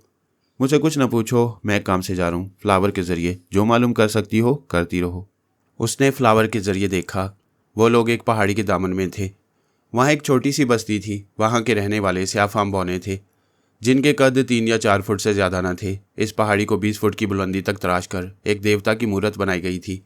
वो कबीला इस देवता की पूजा करता था। उसने फ्लावर के जरिए इतना ही देखा कि पारस इस देवता के दोनों पाँव के दरमियान से गुजरकर एक कगार में जाते हुए नज़रों से ओझल हो गया। फ्लावर की सोच ने बताया कि उसके करीब एक लकड़ी की चौकी पर नीलमा और बहराम बैठे हुए हैं। शीतारा ने उसकी सोच में सवाल पैदा किया, बारबरा और पाशा कहाँ हैं? फ्लावर ने हैरानी से सोचा, ये बारबरा और पाशा कौन है? मैं इन नामों वाले अफराद को नहीं जानती हूँ। शीतारा ने पूछा, वो नौजवान कौन है जिससे अभी मैं बातें कर रही थी और जो बुद्ध के नीचे किसी गार में गया है? उसका नाम पारस है। वो कभी नजर आता है, कभी गायब हो जाता है। वो भी कहाँ गया है? पता नहीं कहाँ गया है। इस बस्ती में पहुंचने के बाद वो 4 घंटों तक गायब रहा। नीलमा और बहराम बातें कर रहे थे कि यहाँ कुछ होने वाला है। तुम तजस्सुस पैदा कर रही हो, मुझे बताओ यहाँ क्या होने वाला है? फ्लावर के दिमाग से बारबरा की सोच की लहरें उभरी। वो कह रही थी, शीतारा, ये बेचारी फ्लावर कुछ नहीं जानती, लेकिन इसके जरिए आधे घंटे बाद तुम्हें, एल्बा को और सुपर मास्टर की ख्याल ख्वानी करने वाले विक्की सोल को उन फार्मूलों के मुतालिक कुछ ना कुछ बताया जाएगा। अपनी घड़ी देखो, ठीक आधे घंटे बाद। शीतारा ने घड़ी देखी। बारबरा ने कहा, तुम सबको हैरानी थी कि पारस ने फ्लावर को तुम लोगों के लिए मालूमात का जरिया बनाकर क्यों रखा है। इसीलिए, हाँ, इसलिए कि तुम्हें, सुपर मास्टर को और यहूदियों को बेयक वक्त उन फार्मूलों का दीदार कराया जाए। अब जाओ, फ्लावर को परेशान न करो। वह दिमागी तौर पर होटल की मेज़ पर हाजिर हो गई। अभी वो ख्याल ख्वानी जारी रखकर मालूम करना चाहती थी कि वो लोग वहाँ क्या करते फिर रहे हैं और सुपर मास्टर के गोरीले फाइटर कहाँ गायब हो गए हैं। लेकिन ख्याल ख्वानी का सिलसिला अचानक ही टूट गया। ड्राइवर आदिल चंगेजी ने उसके करीब एक कुर्सी पर बैठकर कहा, प्यारी शहनाज, भाभी जान ने मेरे दिमाग में आने का वादा किया था, वो अभी तक नहीं आई हैं। मुझे बताओ मैं क्या करूं? वो नागवारी से बोली, तुम यहाँ क्यों आए हो? ड्राइवर की वर्दी में मेरे पास बैठ गए हो। लोग अजीब नज़रों से देख रहे हैं, जाओ यहाँ से। नहीं जाऊँगा, तुमसे इश्क करता हूँ। मजाक नहीं करता हूँ। भाभी जान के आते ही शादी की तारीख पक्की करूँगा। देखो आदिल, मैं अभी बहुत मसरूफ़ हूँ, चले जाओ वरना। अरे वाह, खाने की प्लेट सामने जूं की तू है, ना खा रही हो ना कोई काम कर रही हो, चुपचाप बैठी हुई है और कह रही हो कि मसरूफ़ हो। अरे हाँ, इस तरह बैठे बैठे तो सिर्फ ख्याल ख्वानी करने वाले ही मसरूफ़ रहते हैं। क्या तुम टेलीपैथी जानती हो? वो हिचकिचाई, फिर बोली, मैं टेलीपैथी नहीं जानती हूँ। यहाँ कोई सुनेगा तो ख्वाम खा मेरे पीछे पड़ जाएगा। तुम यहाँ से जाओ वरना। वो उसके दिमाग में जगह नहीं बना सकती थी, लेकिन भाभीजान बनकर उसके अंदर जल्जला पैदा करके वहाँ से जाने पर मजबूर कर सकती थी।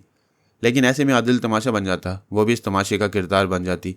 उसने तहम्मुल से काम लेते हुए उसके अंदर पहुंचकर कहा, प्यारे देवर, मुझे अफसोस है कि वादा के मुताबिक ना आ सकी। यहाँ दुश्मनों ने तुम्हारे भाईजान को चारों तरफ से घेर लिया है। मैं उनकी जान बचाने की फिक्र में हूँ। दुश्मनों को जहन्नुम में पहुँचाते ही तुम्हारे पास आऊँगी। तुम फ़ौरन पार्किंग एरिया में जाओ, मैं जल्दी आने वाली हूँ। वह फ़ौरन ही उठकर वहाँ से बाहर जाने लगा। शीतारा ने इत्मीनान की सांस ली। दाई माँ ने कहा, बेटी, तुम यूँ भी तमाशा बनी हुई हो। सामने खाने की प्लेट रखकर सर झुकाए बड़ी देर से बैठी हो। लोग तुम्हें देखकर क्या सोच रहे होंगे? क्या फिर उन फार्मूलों की दलदल में धंस रही हो? दाई माँ, अभी आधे घंटे में, बल्कि 25 मिनट के बाद पारस फार्मूला के मुतल्लिक कुछ कहने वाला है। मेरी वहाँ मौजूदगी लाजमी है। मालूम तो हो कि उन फार्मूलों का क्या बन रहा है। ज़ाहिर है वो पारस के कब्ज़े में आ गए हैं और तुम उस पर कब्ज़ा नहीं जमा सकोगी। नहीं दाई माँ, उन फार्मूलों को जंगल से बाबा साहब के दायरे तक पहुँचाने के दौरान उन्हें छीन ले जाने की बड़ी गुंजाइश है। जंगल में सुपर मास्टर और यहूदियों के महदूद वसाइल थे, मगर ये बड़े ममालिक फार्मूलों के पेरिस पहुँचने तक क़यामत बर्पा कर देंगे। ऐसे हंगामों के दौरान मेरी कोशिश यही होगी कि मैं वो 2 हीरा आंखें पारस से छीन कर अपने कब्ज़े में कर लूँ। मुझे फार्मूलों से ज़्यादा उन हीरों की ज़रूरत है। वो मेरी खुशबख्ती की अलामत है। ऐसा है तो घर चलो। यहाँ होटल में मसरूफ़ नहीं रह सकोगी। मैं खाना पैक करा के ले आती हूँ। वो चली गई, लेकिन खाना पैक करा के लाने में 20 मिनट गुजर गए। अब 5 मिनट में पारस के पास जाना था। उसी वक्त फिर आदिल आ गया। उसे देखते ही परेशान होकर बोली, फिर क्यों आए हो? फ़ौरन वापस जाओ, मैं अभी आ रही हूँ। वो पास वाली कुर्सी पर बैठकर बोला, मैं बहुत परेशान हूँ। बहुत देर से सोच रहा हूँ कि भाईजान को किन दुश्मनों ने घेरा होगा और भाभी जान उनसे किस तरह निमट रही होंगी। तुम्हारे सोचने से उनकी मुसीबतें तो दूर नहीं होंगी, तुम जाओ। मुसीबतें कैसे दूर नहीं होंगी? मैं बड़ी अक्ल से सोचता हूँ। अब भाभी जान आएंगी तो उनसे उनका पता और फ़ोन नंबर मालूम करूँगा। फिर उन्हें बताया करूँगा कि किस वक्त कौन दुश्मन उनके मुकाबले पर है और उनसे किस तरह उन्हें निमटना चाहिए। ठीक है, पता और फ़ोन नंबर मालूम कर लेना। अभी जाओ। कहाँ जाऊँ? उन्हें कैसे बताऊँ कि इस वक्त शीतारा और सरना भाईजान से दुश्मनी कर रहे हैं? शीतारा ने चौंक कर देखा, फिर पूछा, तुम मेरे मुतल्लिक? वो कहते कहते रुक गई, फिर संभल कर बोली, तुम शीतारा के मुतल्लिक क्या जानते हो? अरे उसके बारे में क्या जाने, वो तो पक्की हराफा है, चलित्र है। वह हलक के बल चीख पड़ी, यू शट अप जलील कमीने, मैं तुम्हें जिंदा नहीं छोड़ूंगी। तुमने मुझे गालियां देने की जुर्रत कैसे की? मैं तुम जैसों पर थूक दूं तो वह मर जाती है। वो उसे मारने के लिए आगे बढ़ना चाहती थी, दाइमा आकर उससे लिपट गई। वहां बैठे हुए बेशुमार लोगों ने सवालिया नजरों से देख रहे थे। होटल का मुंतजिम 2 पैरों के साथ दौड़ा चलाया। दाइमा उसे थपक थपक कर कह रही थी, बेटी शांत हो जा, चुप कर, तमाशा न बन, चल यहाँ से बाहर चल। वो उसे समझाती हुई बाहर ले जाने लगी। आदिल हैरानी से दीदे फैलाए उसे जाते हुए देख रहा था। मुंतजिम ने पूछा, ये तुम कौन हो, यहाँ क्यों आए हो? मैं इन बीबी जी का यानी अपनी होने वाली का ड्राइवर हूँ। आप होने वाली का मतलब समझते हो ना? बीवियाँ शादी के बाद गालियाँ देती हैं, ये शादी से पहले देकर जा रही है। कोई बात नहीं, मैं अभी इससे निमट लूँगा। वो जाने लगा। दाइमा उसे लेकर बाहर आ गई और समझाती जा रही थी, ये ज़्यादा मेहनत करने और दिन रात मसरूफ़ रहने का नतीजा है कि तुम्हारा दिमाग कमज़ोर हो रहा है। तुम गुस्से पर काबू पाना भूल गई हो। तुम्हें यह भी होश नहीं रहा कि पब्लिक प्लेस में हो, यहाँ जासूस भी हो सकती है। तुम्हारी ज़रा सी गलती पर शुबा हो सकता है और मज़ीद मालूमात के लिए तुम्हारे पीछे पड़ सकती है। तुम मुझे ही कहती जा रही हो। उस जलील कमीने ने मुझे गालियाँ, वो बात काट कर बोली, तुम्हें नहीं शीतारा को गालियाँ दी, और ये तुम भूल रही हो कि अभी शीतारा नहीं हो। शीतारा को मिलने वाली गालियों पर गुस्सा करते हुए तुमने वहाँ जाहिर कर दिया कि तुम बानो शहनाज नहीं हो। इस बात को सहमक ड्राइवर ने नहीं समझा होगा, लेकिन दूसरा कोई इस गलती को पकड़ सकता है। वो गाड़ी के पास आकर उसे टेक लगाकर बोली, ओ गॉड, वाकई गुस्सा हराम होता है। भगवान करे मेरी इस गलती को किसी ने समझा ना हो। दाइमा एक मेहरबानी करो, देखो वह ड्राइवर आ रहा है, मैं उससे बाद में निमट लूँगी। अभी तुम उसे बहला फुसला कर दूर ले जाओ। जब तक मैं ना कहूँ उसे यहाँ ना आने दो। 5 मिनट गुजर चुके हैं, मेरा उस जंगल में पहुँचना ज़रूरी है। दाइमा तेज़ी से आदिल की तरफ गई। शीतारा कार का दरवाज़ा खोलकर पिछली सीट पर बैठ गई। फिर फ़ौरन ही ख्याल खोनी की परवाज़ करती हुई फ्लावर के दिमाग में पहुँच गई। उसके ज़रिए मालूम हुआ कि पारस एक बड़ी चट्टान के पास खड़ा हुआ है। वो कह रहा था, जितने टेलीपैथी जानने वाले हैं उन्हें मैंने कहा था कि वो सब फ्लावर के दिमाग में आ जाएं। मैं फार्मूलों के सिलसिले में अहम बातें करना चाहता हूँ। अभी अल्पा ने कहा है कि वो फ्लावर के अंदर मौजूद है, और कोई हो तो आवाज़ दे। फ्लावर ने बुलंद आवाज़ से कहा, मैं सुपर मास्टर का टेलीपैथी जानने वाला विक्की सोल बोल रहा हूँ, मैं भी हाजिर हूँ। शीतारा ने भी फ्लावर की ज़ुबान से कहा, मैं भी मौजूद हूँ। पारस ने कहा, मेरे पास 1 अनार है और 3 बीमार आ चुके हैं, और कोई है? मरीना ने भी फ्लावर के जरिए कहा, मैं भी इन फार्मूलों की तलबगार हूँ। वाह वाह, तमाम टेलीपैथी जानने वाले एक दूसरे का वजूद बर्दाश्त नहीं करते हैं, लेकिन आज एक फ्लावर के दिमाग में आकर जमा हो गए हैं। शीतारा, मरीना, अल्पा और विक्की सोल, ये 4 टेलीपैथी जानने वाले हैं। 5वीं बारबर है, क्योंकि हमें भी इन फार्मूलों की ज़रूरत है। शीतारा ने पूछा, वो फार्मूले कहाँ हैं? यहाँ, मेरे कदमों में है। पारस ने झुककर अपने कदमों के पास पड़े हुए एक प्लास्टिक के थैले को उठाया, फिर उसे दिखाते हुए कहा, वो फार्मूले इस थैले में बड़ी हिफाजत से रखे हुए हैं। जब तक ये इसमें बंद है और तमाम खुदगर्ज हाथों से दूर रहें, तब तक किसी कदर अमन व अमान है। अगर ये किसी एक हाथ में रहेंगे तो बाकी तमाम टेलीपैथी जानने वाले अपने मुल्क के लिए या अपनी ज़ाती मुफाद के लिए इसे जबरन हासिल करना चाहेंगे। फिर नतीजा ज़ाहिर है, इन कागजात के लिए खून की नदियाँ बहाई जाएंगी। एल्पा ने कहा, ये बातें हम भी जानते हैं, वक्त ज़ाया न करो, काम की बात करो। पारस ने कहा, तुम्हारा वक्त ज़ाया हो रहा है, लिहाजा यहाँ से चली जाओ। मरीना ने कहा, यह पागल की बच्ची है, तुम अपनी गुफ्तगू जारी रखो। एल्पा ने कहा, तू है पागल की बच्ची, अगर तू मेरे सामने होती तो मुंह तोड़ देती। मरीना ने कहा, तेरी एक नहीं 2 टीमें इस जंगल में आई, मैंने दोनों को जहन्नुम में पहुंचा दिया। पहले जाकर अपनी शिकस्त का मातम कर, फिर मुंह तोड़ने की आरजू करना। पारस ने कहा, एक कंडे में 2 चूजे और एक घर में 2 औरतें मुंह बंद करके नहीं रह सकती। मैंने गलती की जो तुम सबको एक जगह जमा कर दिया। शीतारा ने कहा, इन्हें आपस में लड़ने दो। तुम ये बताओ, फार्मूले तो तुम्हारे हाथ लग गए हैं, अब तुम कौन सा तमाशा कर रहे हो? क्या ये कागजात हमारे हवाले कर सकोगे? तुम में से शायद किसी को यकीन नहीं आएगा, मैं ये कागजात तो तुम सबके हवाले करना चाहता हूँ। फिर तो ये असल फार्मूले नहीं है। तुम ये नकली कागजात हमें देकर यहाँ से सही सलामत निकल जाना चाहते हो। मैं कागज़ का एक टुकड़ा दिए बगैर भी बखैरियत चला जाऊँगा।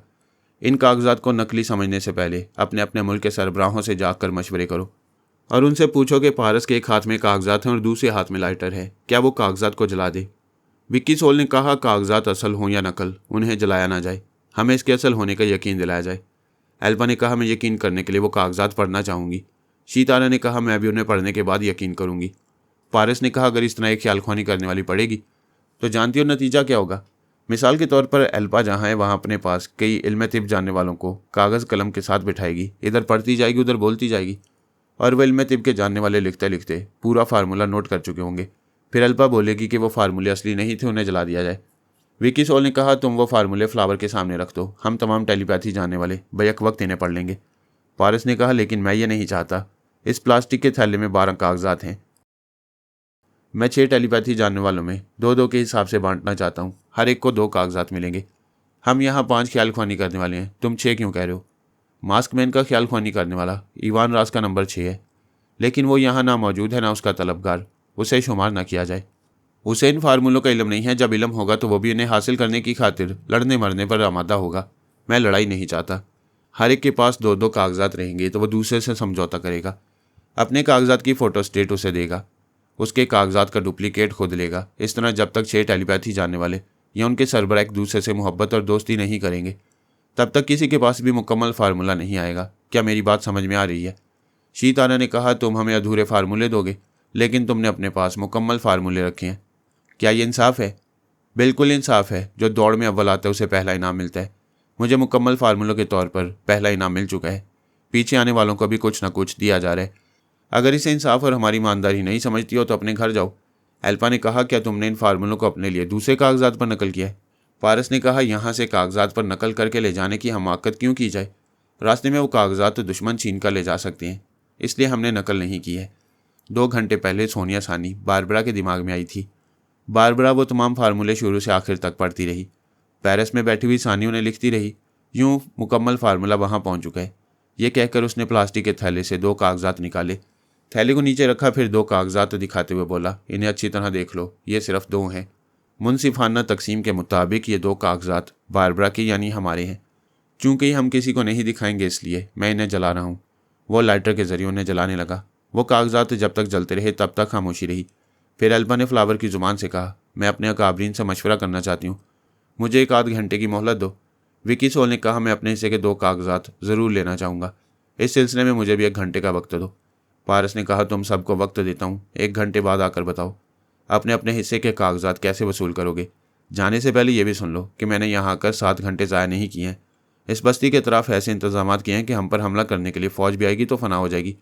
यकीन ना हो तो सुपर मास्टर से पूछो कि उसकी खुफिया आर्मी के जिस सिपाही ने इधर आने की हमाकत की, वह दरख्तों और झाड़ी में छुपे हुए बमों से हलाक हो गया। यहाँ से आने और यहाँ से जाने वालों को ज़िंदगी का नहीं, सिर्फ मौत का पासपोर्ट मिलेगा। अब जाओ। शीतारा दिमागी तौर पर कार की पिछली सीट पर हाजिर हो गई।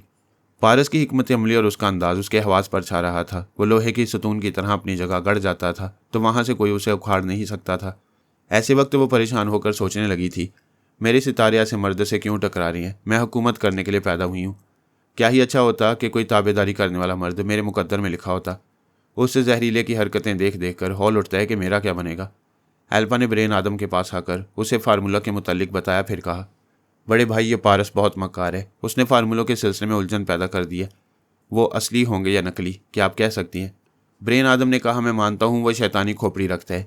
मेरी अक्ल कहती है कि वो कागजात नकली हों तब भी अपना हिस्सा हासिल करना चाहिए। हम इल्म तिब के माहिरीन से तस्दीक कराएंगे कि वो किस हद तक दुरुस्त हैं। फिर वो कुछ सोच कर बोला, कमबख्त ज़बरदस्त मक्कार है, सोनिया का सही जानशीन है। उसने अपने हिस्से के 2 कागजात जलाकर उन फार्मूलों को अधूरा बना दिया। ये बात समझा दिया कि तुम मरीना, विकी सोल, शीतारा और ईमान रास का आपस में कितना ही गठजोड़ कर लो, वो फार्मूले उस वक्त तक मुकम्मल नहीं होंगे जब तक फराज से दोस्ती और उसकी खुशामद नहीं की जाएगी। एक तरह से वो फार्मूले हमारे लिए बेकार हैं, क्योंकि मुसलमानों से कभी हमारी दोस्ती नहीं होगी। सिस्टर, इस पहलू से बेकार हैं, लेकिन इसका दूसरा पहलू ये है कि फार्मूले के 2 कागजात हमारे पास रहेंगे तो शीतारा, मरीना, मास्कमैन और सुपर मास्टर हमारे उन 2 कागजात के मोहताज रहेंगे। वो ज़रा चुप हुआ, सोचता रहा, फिर बोला, माय गॉड, अब उस शैतान की चाल समझ में आ रही है। वो हम सबको फार्मूले मुकम्मल करने के मामले में उलझाए रखेगा। उधर मुकम्मल फार्मूलों से बाबा साहब के दायरे में गैर मामूली समात व बसारत और हैरत अंगेज़ जिस्मानी और दिमागी कुव्वत के लोग पैदा किए जाएंगे। बड़े भाई, ऐसे लोगों को पैदा होने से अब कोई नहीं रोक सकेगा। हमें अधूरे फार्मूले की खैरात नहीं लेना चाहिए। नहीं सिस्टर, अपने हिस्से के 2 कागजात ज़रूर हासिल करो। अगर हम मज़ीद 2-4 हिस्से दूसरों से छीन लें तो उन मुख्तलिफ कागज़ों को जमा करने से हो सकता है उनमें से कुव्वत समात का या कुव्वत बसारत का या किसी एक गैर मामूली कुव्वत का फार्मूला हमें मिल जाए, जाओ और वो हिस्सा हासिल करो। इसके लिए अपना एक आदमी उस जंगल में भेजना होगा जो योगा का माहिर हो, उसके दिमाग में कोई दूसरा ना जा सके। मैं उसके अंदर रहकर अपने हिस्से के 2 कागजात पढ़ूंगी और उन्हें यहाँ नोट कर लूँगी। फिर हमारा वो आदमी उन कागजात को वहीं जला डालेगा। ठीक है, मैं एक ऐसे शख्स को रवाना करने के फौरी इंतजाम करता हूँ। पारस से कहो जिस पहाड़ी पर वह बुत तराशा गया है उसकी चोटी पर हमारा हेलीकॉप्टर उतरेगा। ये भी पूछो कि हमारे कितने आदमी वहाँ आ सकती हैं। एल्पा ने फ्लावर के पास आकर पूछा, पारस कहाँ है? मैं नहीं जानती, वो कभी नजर आता है कभी गायब हो जाता है। मैं अपने हिस्से का फार्मूला लेने आई हूँ, उसे बुलाओ। उसने 1 घंटे बाद तुम सबको आने के लिए कहा है, तुम आधा घंटा पहले आ गई हो, जाओ और वक्त पर आओ। दूसरी तरफ विक्की सोल ने सुपर मास्टर को फार्मूलों की तफसील बताई। सुपर मास्टर ने कहा, पारस वो फार्मूले तकसीम करके हमें आपस में लड़ाना चाहता है। कोई बात नहीं, अपने हिस्से के 2 कागजात तो ज़रूर हासिल करो ताकि कोई दूसरा हमारे हिस्से का फ़ायदा ना उठाए। मरीना हमारी मामूला और ताबेदार बनी हुई थी। इस बस्ती में अब्दुल्ला और सफ़ूरा के साथ एक झोंपड़ी में थी। सफ़ूरा कभी पारस की आवाज़ सुनती तो झोंपड़ी से बाहर आ जाती। उसे आते जाते देखती रहती थी। उसका जी चाहता था कि उसके करीब रहे। जब वो बस्ती के अतराफ दरख्तों और झाड़ियों में रिमोट कंट्रोल से ब्लास्ट होने वाले बॉम्ब रख रहा था, तब वो उसके साथ जंगल में घूम घूम कर काम करने लगी थी। उसने एक जगह बॉम्ब रखते हुए कहा, तुम जिस अंदाज से काम करते हो इस तरह एक दिन धोखे में मारे जाओगे। तुमने किस बिना पर सोच लिया कि धोखे में मारा जाऊंगा? वो बोली, वहाँ घाट में जो बस्ती थी तुम पिछली रात उधर एक झोंपड़ी में जाकर सो गए थे। ये मालूम करने की जहमत नहीं की कि आसपास की झोंपड़ी में कोई दुश्मन हो सकता है। पिछली रात यही हुआ था। पारस जिस झोंपड़ी के अंदर जाकर एक मचान पर सोया था, उसके पीछे दूसरी झोंपड़ी में ब्लैक आदम सो रहा था।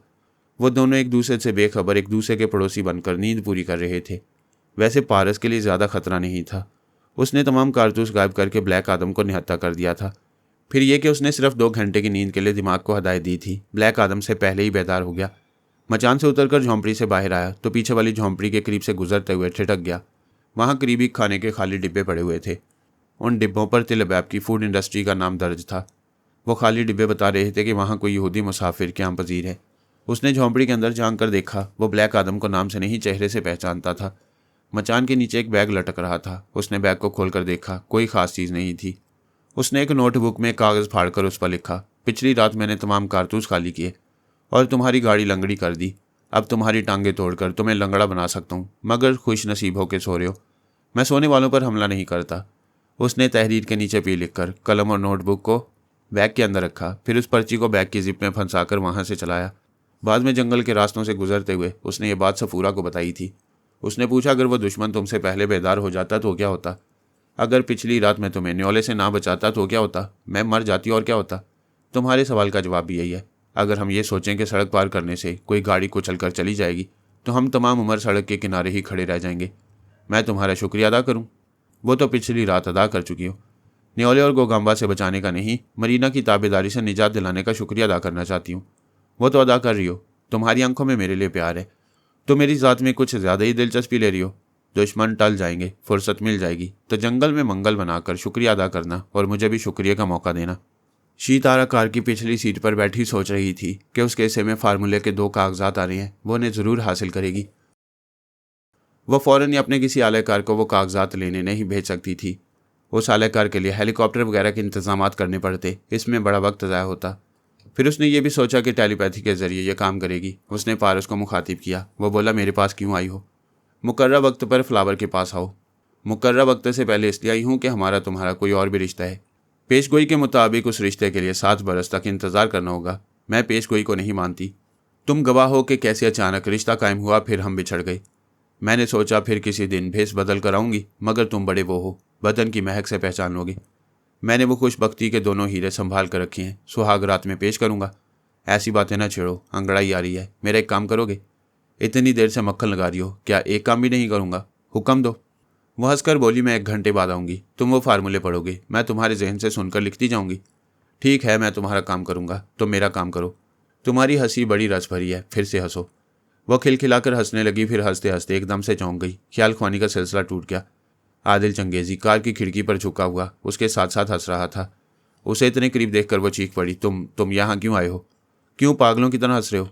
कमाल है, मुझे पागल कह रही हो, खुद सामने तक रही हो और ख्वाम खांसती जा रही हो। ना सामने कार्टून है, ना कोई लतीफ़ा सुना रहा है। यहाँ आते वक्त भी खामोश रहते रहते अचानक हंसने लगी थी। क्या तुम्हें कोई टेलीपैथी के जरिए हंसाता है? फजूल बातें ना करो। दाइमा कहाँ है? कौन दाइमा? मैं अपनी गवर्नेंस को पूछ रही हूँ। अच्छा, वो मूंगफली और चने खरीदने के लिए हाथे से बाहर गई हैं। क्या बकवास है, वो ऐसी चीज़ें क्यों खरीदेंगी? बात असल में यह है कि मैं बार बार तुम्हारे पास आना चाहता था, वो बार बार मुझे पकड़ कर अपने पास बिठा रही थी। मैंने कहा एक शर्त पर बैठूंगा, मेरे लिए मूंगफली और चने लाओ। मैं खाता रहूँगा, जब तक वो ख़त्म नहीं होंगे मैं इस जगह से नहीं उठूँगा। मैं भाईजान की दास्तानें पढ़कर बहुत चालाक हो गया हूँ। वो उधर गई, मैं भाग कर इधर आ गया।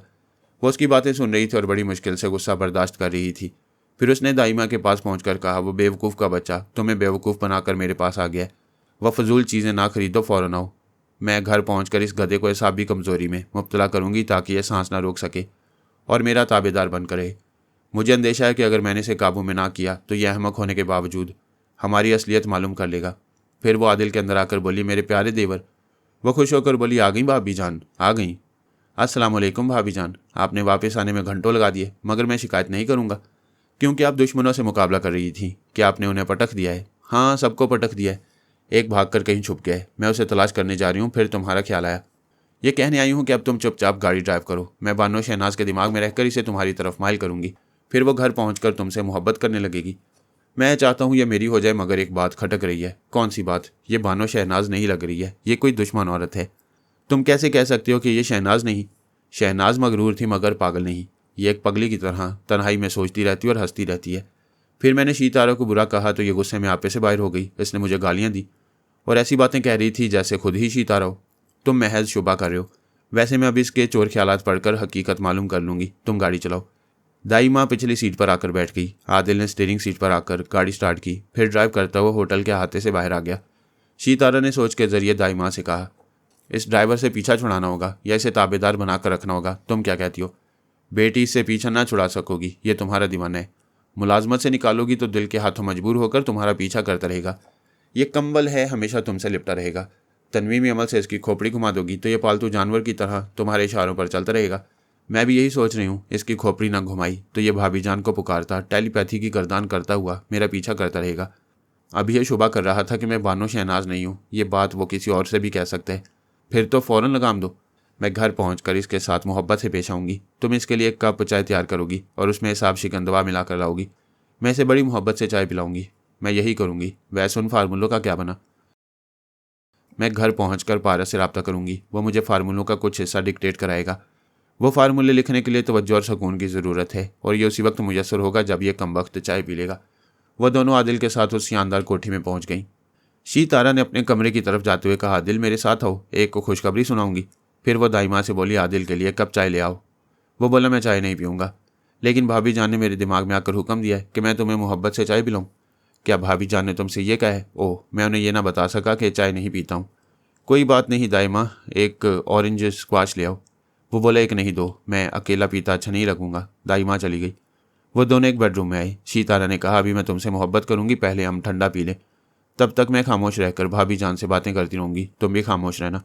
वो ख्याल खोनी के जरिए दाई माँ के पास आई। उसने ऑरेंज स्क्वाश के 2 गिलास तैयार किए।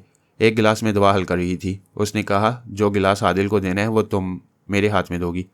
यानी नुकसान पहुंचाने वाला मशरूब तुम्हारे हाथ में दूं? हाँ, ये अच्छी तरह याद रखना, भूलना नहीं। ये कहकर वो पारस के पास आई। फिर बोली, मैं अभी कागज़ कलम लेकर बैठूंगी। क्या वो फार्मूले नोट कराओगे? ज़रूर कराऊंगा, लिखने के लिए तैयार हो जाओ। क्या सिर्फ 2 कागजात के फार्मूले नोट कराओगे? मैं सभी को 2 कागजात दे रहा हूँ। मैं सब नहीं हूँ, खास हूँ, तुम्हारी अपनी हूँ। क्या मैंने अपना सब कुछ तुम्हारे हवाले नहीं किया है? क्या तुम मोहब्बत के जवाब में मोहब्बत से मुकम्मल फार्मूले नोट नहीं कराओगे? मेरी जान, तुम्हारे लिए तो जान भी हाजिर है, मगर अभी मुकम्मल फार्मूलों की बात ना करो। उसी वक्त दाइमा मशरूब लेकर आई। वो बोली, पारस ज़रा 1 मिनट, मैं अभी आ रही हूँ। दाइमा ने ट्रे से एक गिलास उठाकर शीतारा को दिया, दूसरा गिलास आदिल को पेश किया।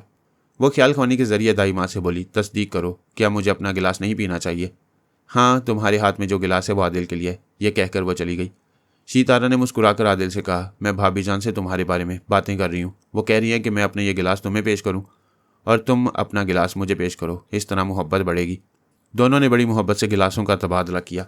आदिल बड़े जज्बाती अंदाज में उसके हसीन चेहरे और गुलाब की पंखुड़ियों जैसे लबों को देख रहा था। शीतारा ने अपने रस भरे लबों को गिलास से लगाकर एक घूंट पिया, फिर आदिल से कहा, तुम भी पियो। आदिल ने अपने गिलास को होंठों से लगाया। शीतारा ने मुतमईन होकर अपना गिलास मेज़ पर रखा, फिर पारस के पास पहुंचकर बोली, मैं एक मेहमान के साथ मसरूफ़ थी। उसे मशरूब पेश करने के बाद अब इत्मीनान हुआ। तुम भी मुझे मुतमईन करो, कोई बहस ना करो और वो मुकम्मल फार्मूले नोट करा दो। इधर इस मेहमान ने अपने गिलास से सिर्फ एक चुस्की ली, लेकिन नियत शीतारा के गिलास पर रही, क्योंकि हसीना ने गिलास के जिस सिरे को होंठ लगाकर एक घूंट पिया था वहां से लिपस्टिक का सुरख के निशान उसके जज्बात को पुकार रहा था। वो उसके रस भरे लबों को अभी छू नहीं सकता था, मगर उन लबों की सुर्खी चुरा सकता था। फिर उसने चुरा लिया। शीतारा पारस से बातें करने के दौरान खला में तक रही थी। उसने बड़ी आहिस्तगी से कोई आवाज़ पैदा किए बगैर उसका गिलास उठाया और वहां अपना गिलास रख दिया। फिर सीधा बैठकर गिलास के एक सिरे को मुंह लगाया जहां लबों की सुर्खी थी। उसने मशरूब भी पिया, उसके रस भरे लबों का चटखारा भी लिया। फिर कहा, प्यारी शहनाज, मशरूब पीती जाओ वरना ठंडा हो जाएगा। नहीं, ठंडा नहीं, गर्म हो जाएगा। वो ख्याल खानी से चौंक कर उसे घूरते हुए बोली, मैंने तुमसे खामोश रहने को कहा था। तुम पीती रहो, मैं खामोश रहूंगा।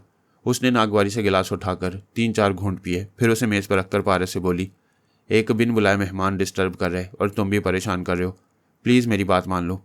आदिल ने देखा अब उस गिलास पर लबों की सुर्खी मुस्कुरा रही थी जैसे अभी शीतारा ने मुँह लगाया था। मोहब्बत का मारा भी इस गिलास की सुर्खी को चूमना चाहता था, जबकि इस गिलास का मशरूब ज़रा रसान था और इस बात से वो दोनों पीने वाले बेखबर थे। शीतारा मुकम्मल फार्मूलों के लिए पारस की खुशामद कर रही थी। पारस जवाबन कुछ कहने वाला था। उसी लम्हा में शीतारा की छठी इसने चौंकाया। फिर गिलास बदलने की आवाज़ आ गई। वह फ़ौरन ही दिमागी तौर पर हाजिर होकर गुस्से से बोली, ये क्या हरकत है।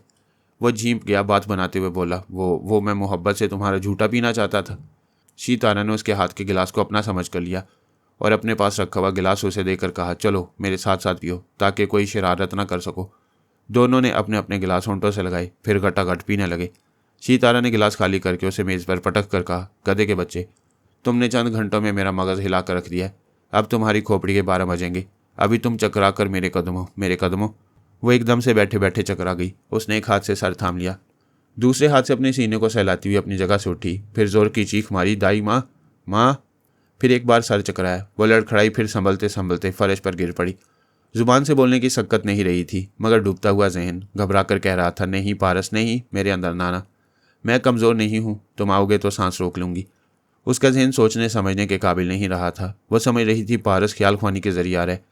काश ऐसे वक्त मुझे या मेरे किसी ख्याल ख्वानी करने वाले अजीज़ को मालूम होता कि एक अहमक ने हमारे लिए कितना बड़ा कारनामा अंजाम दिया है।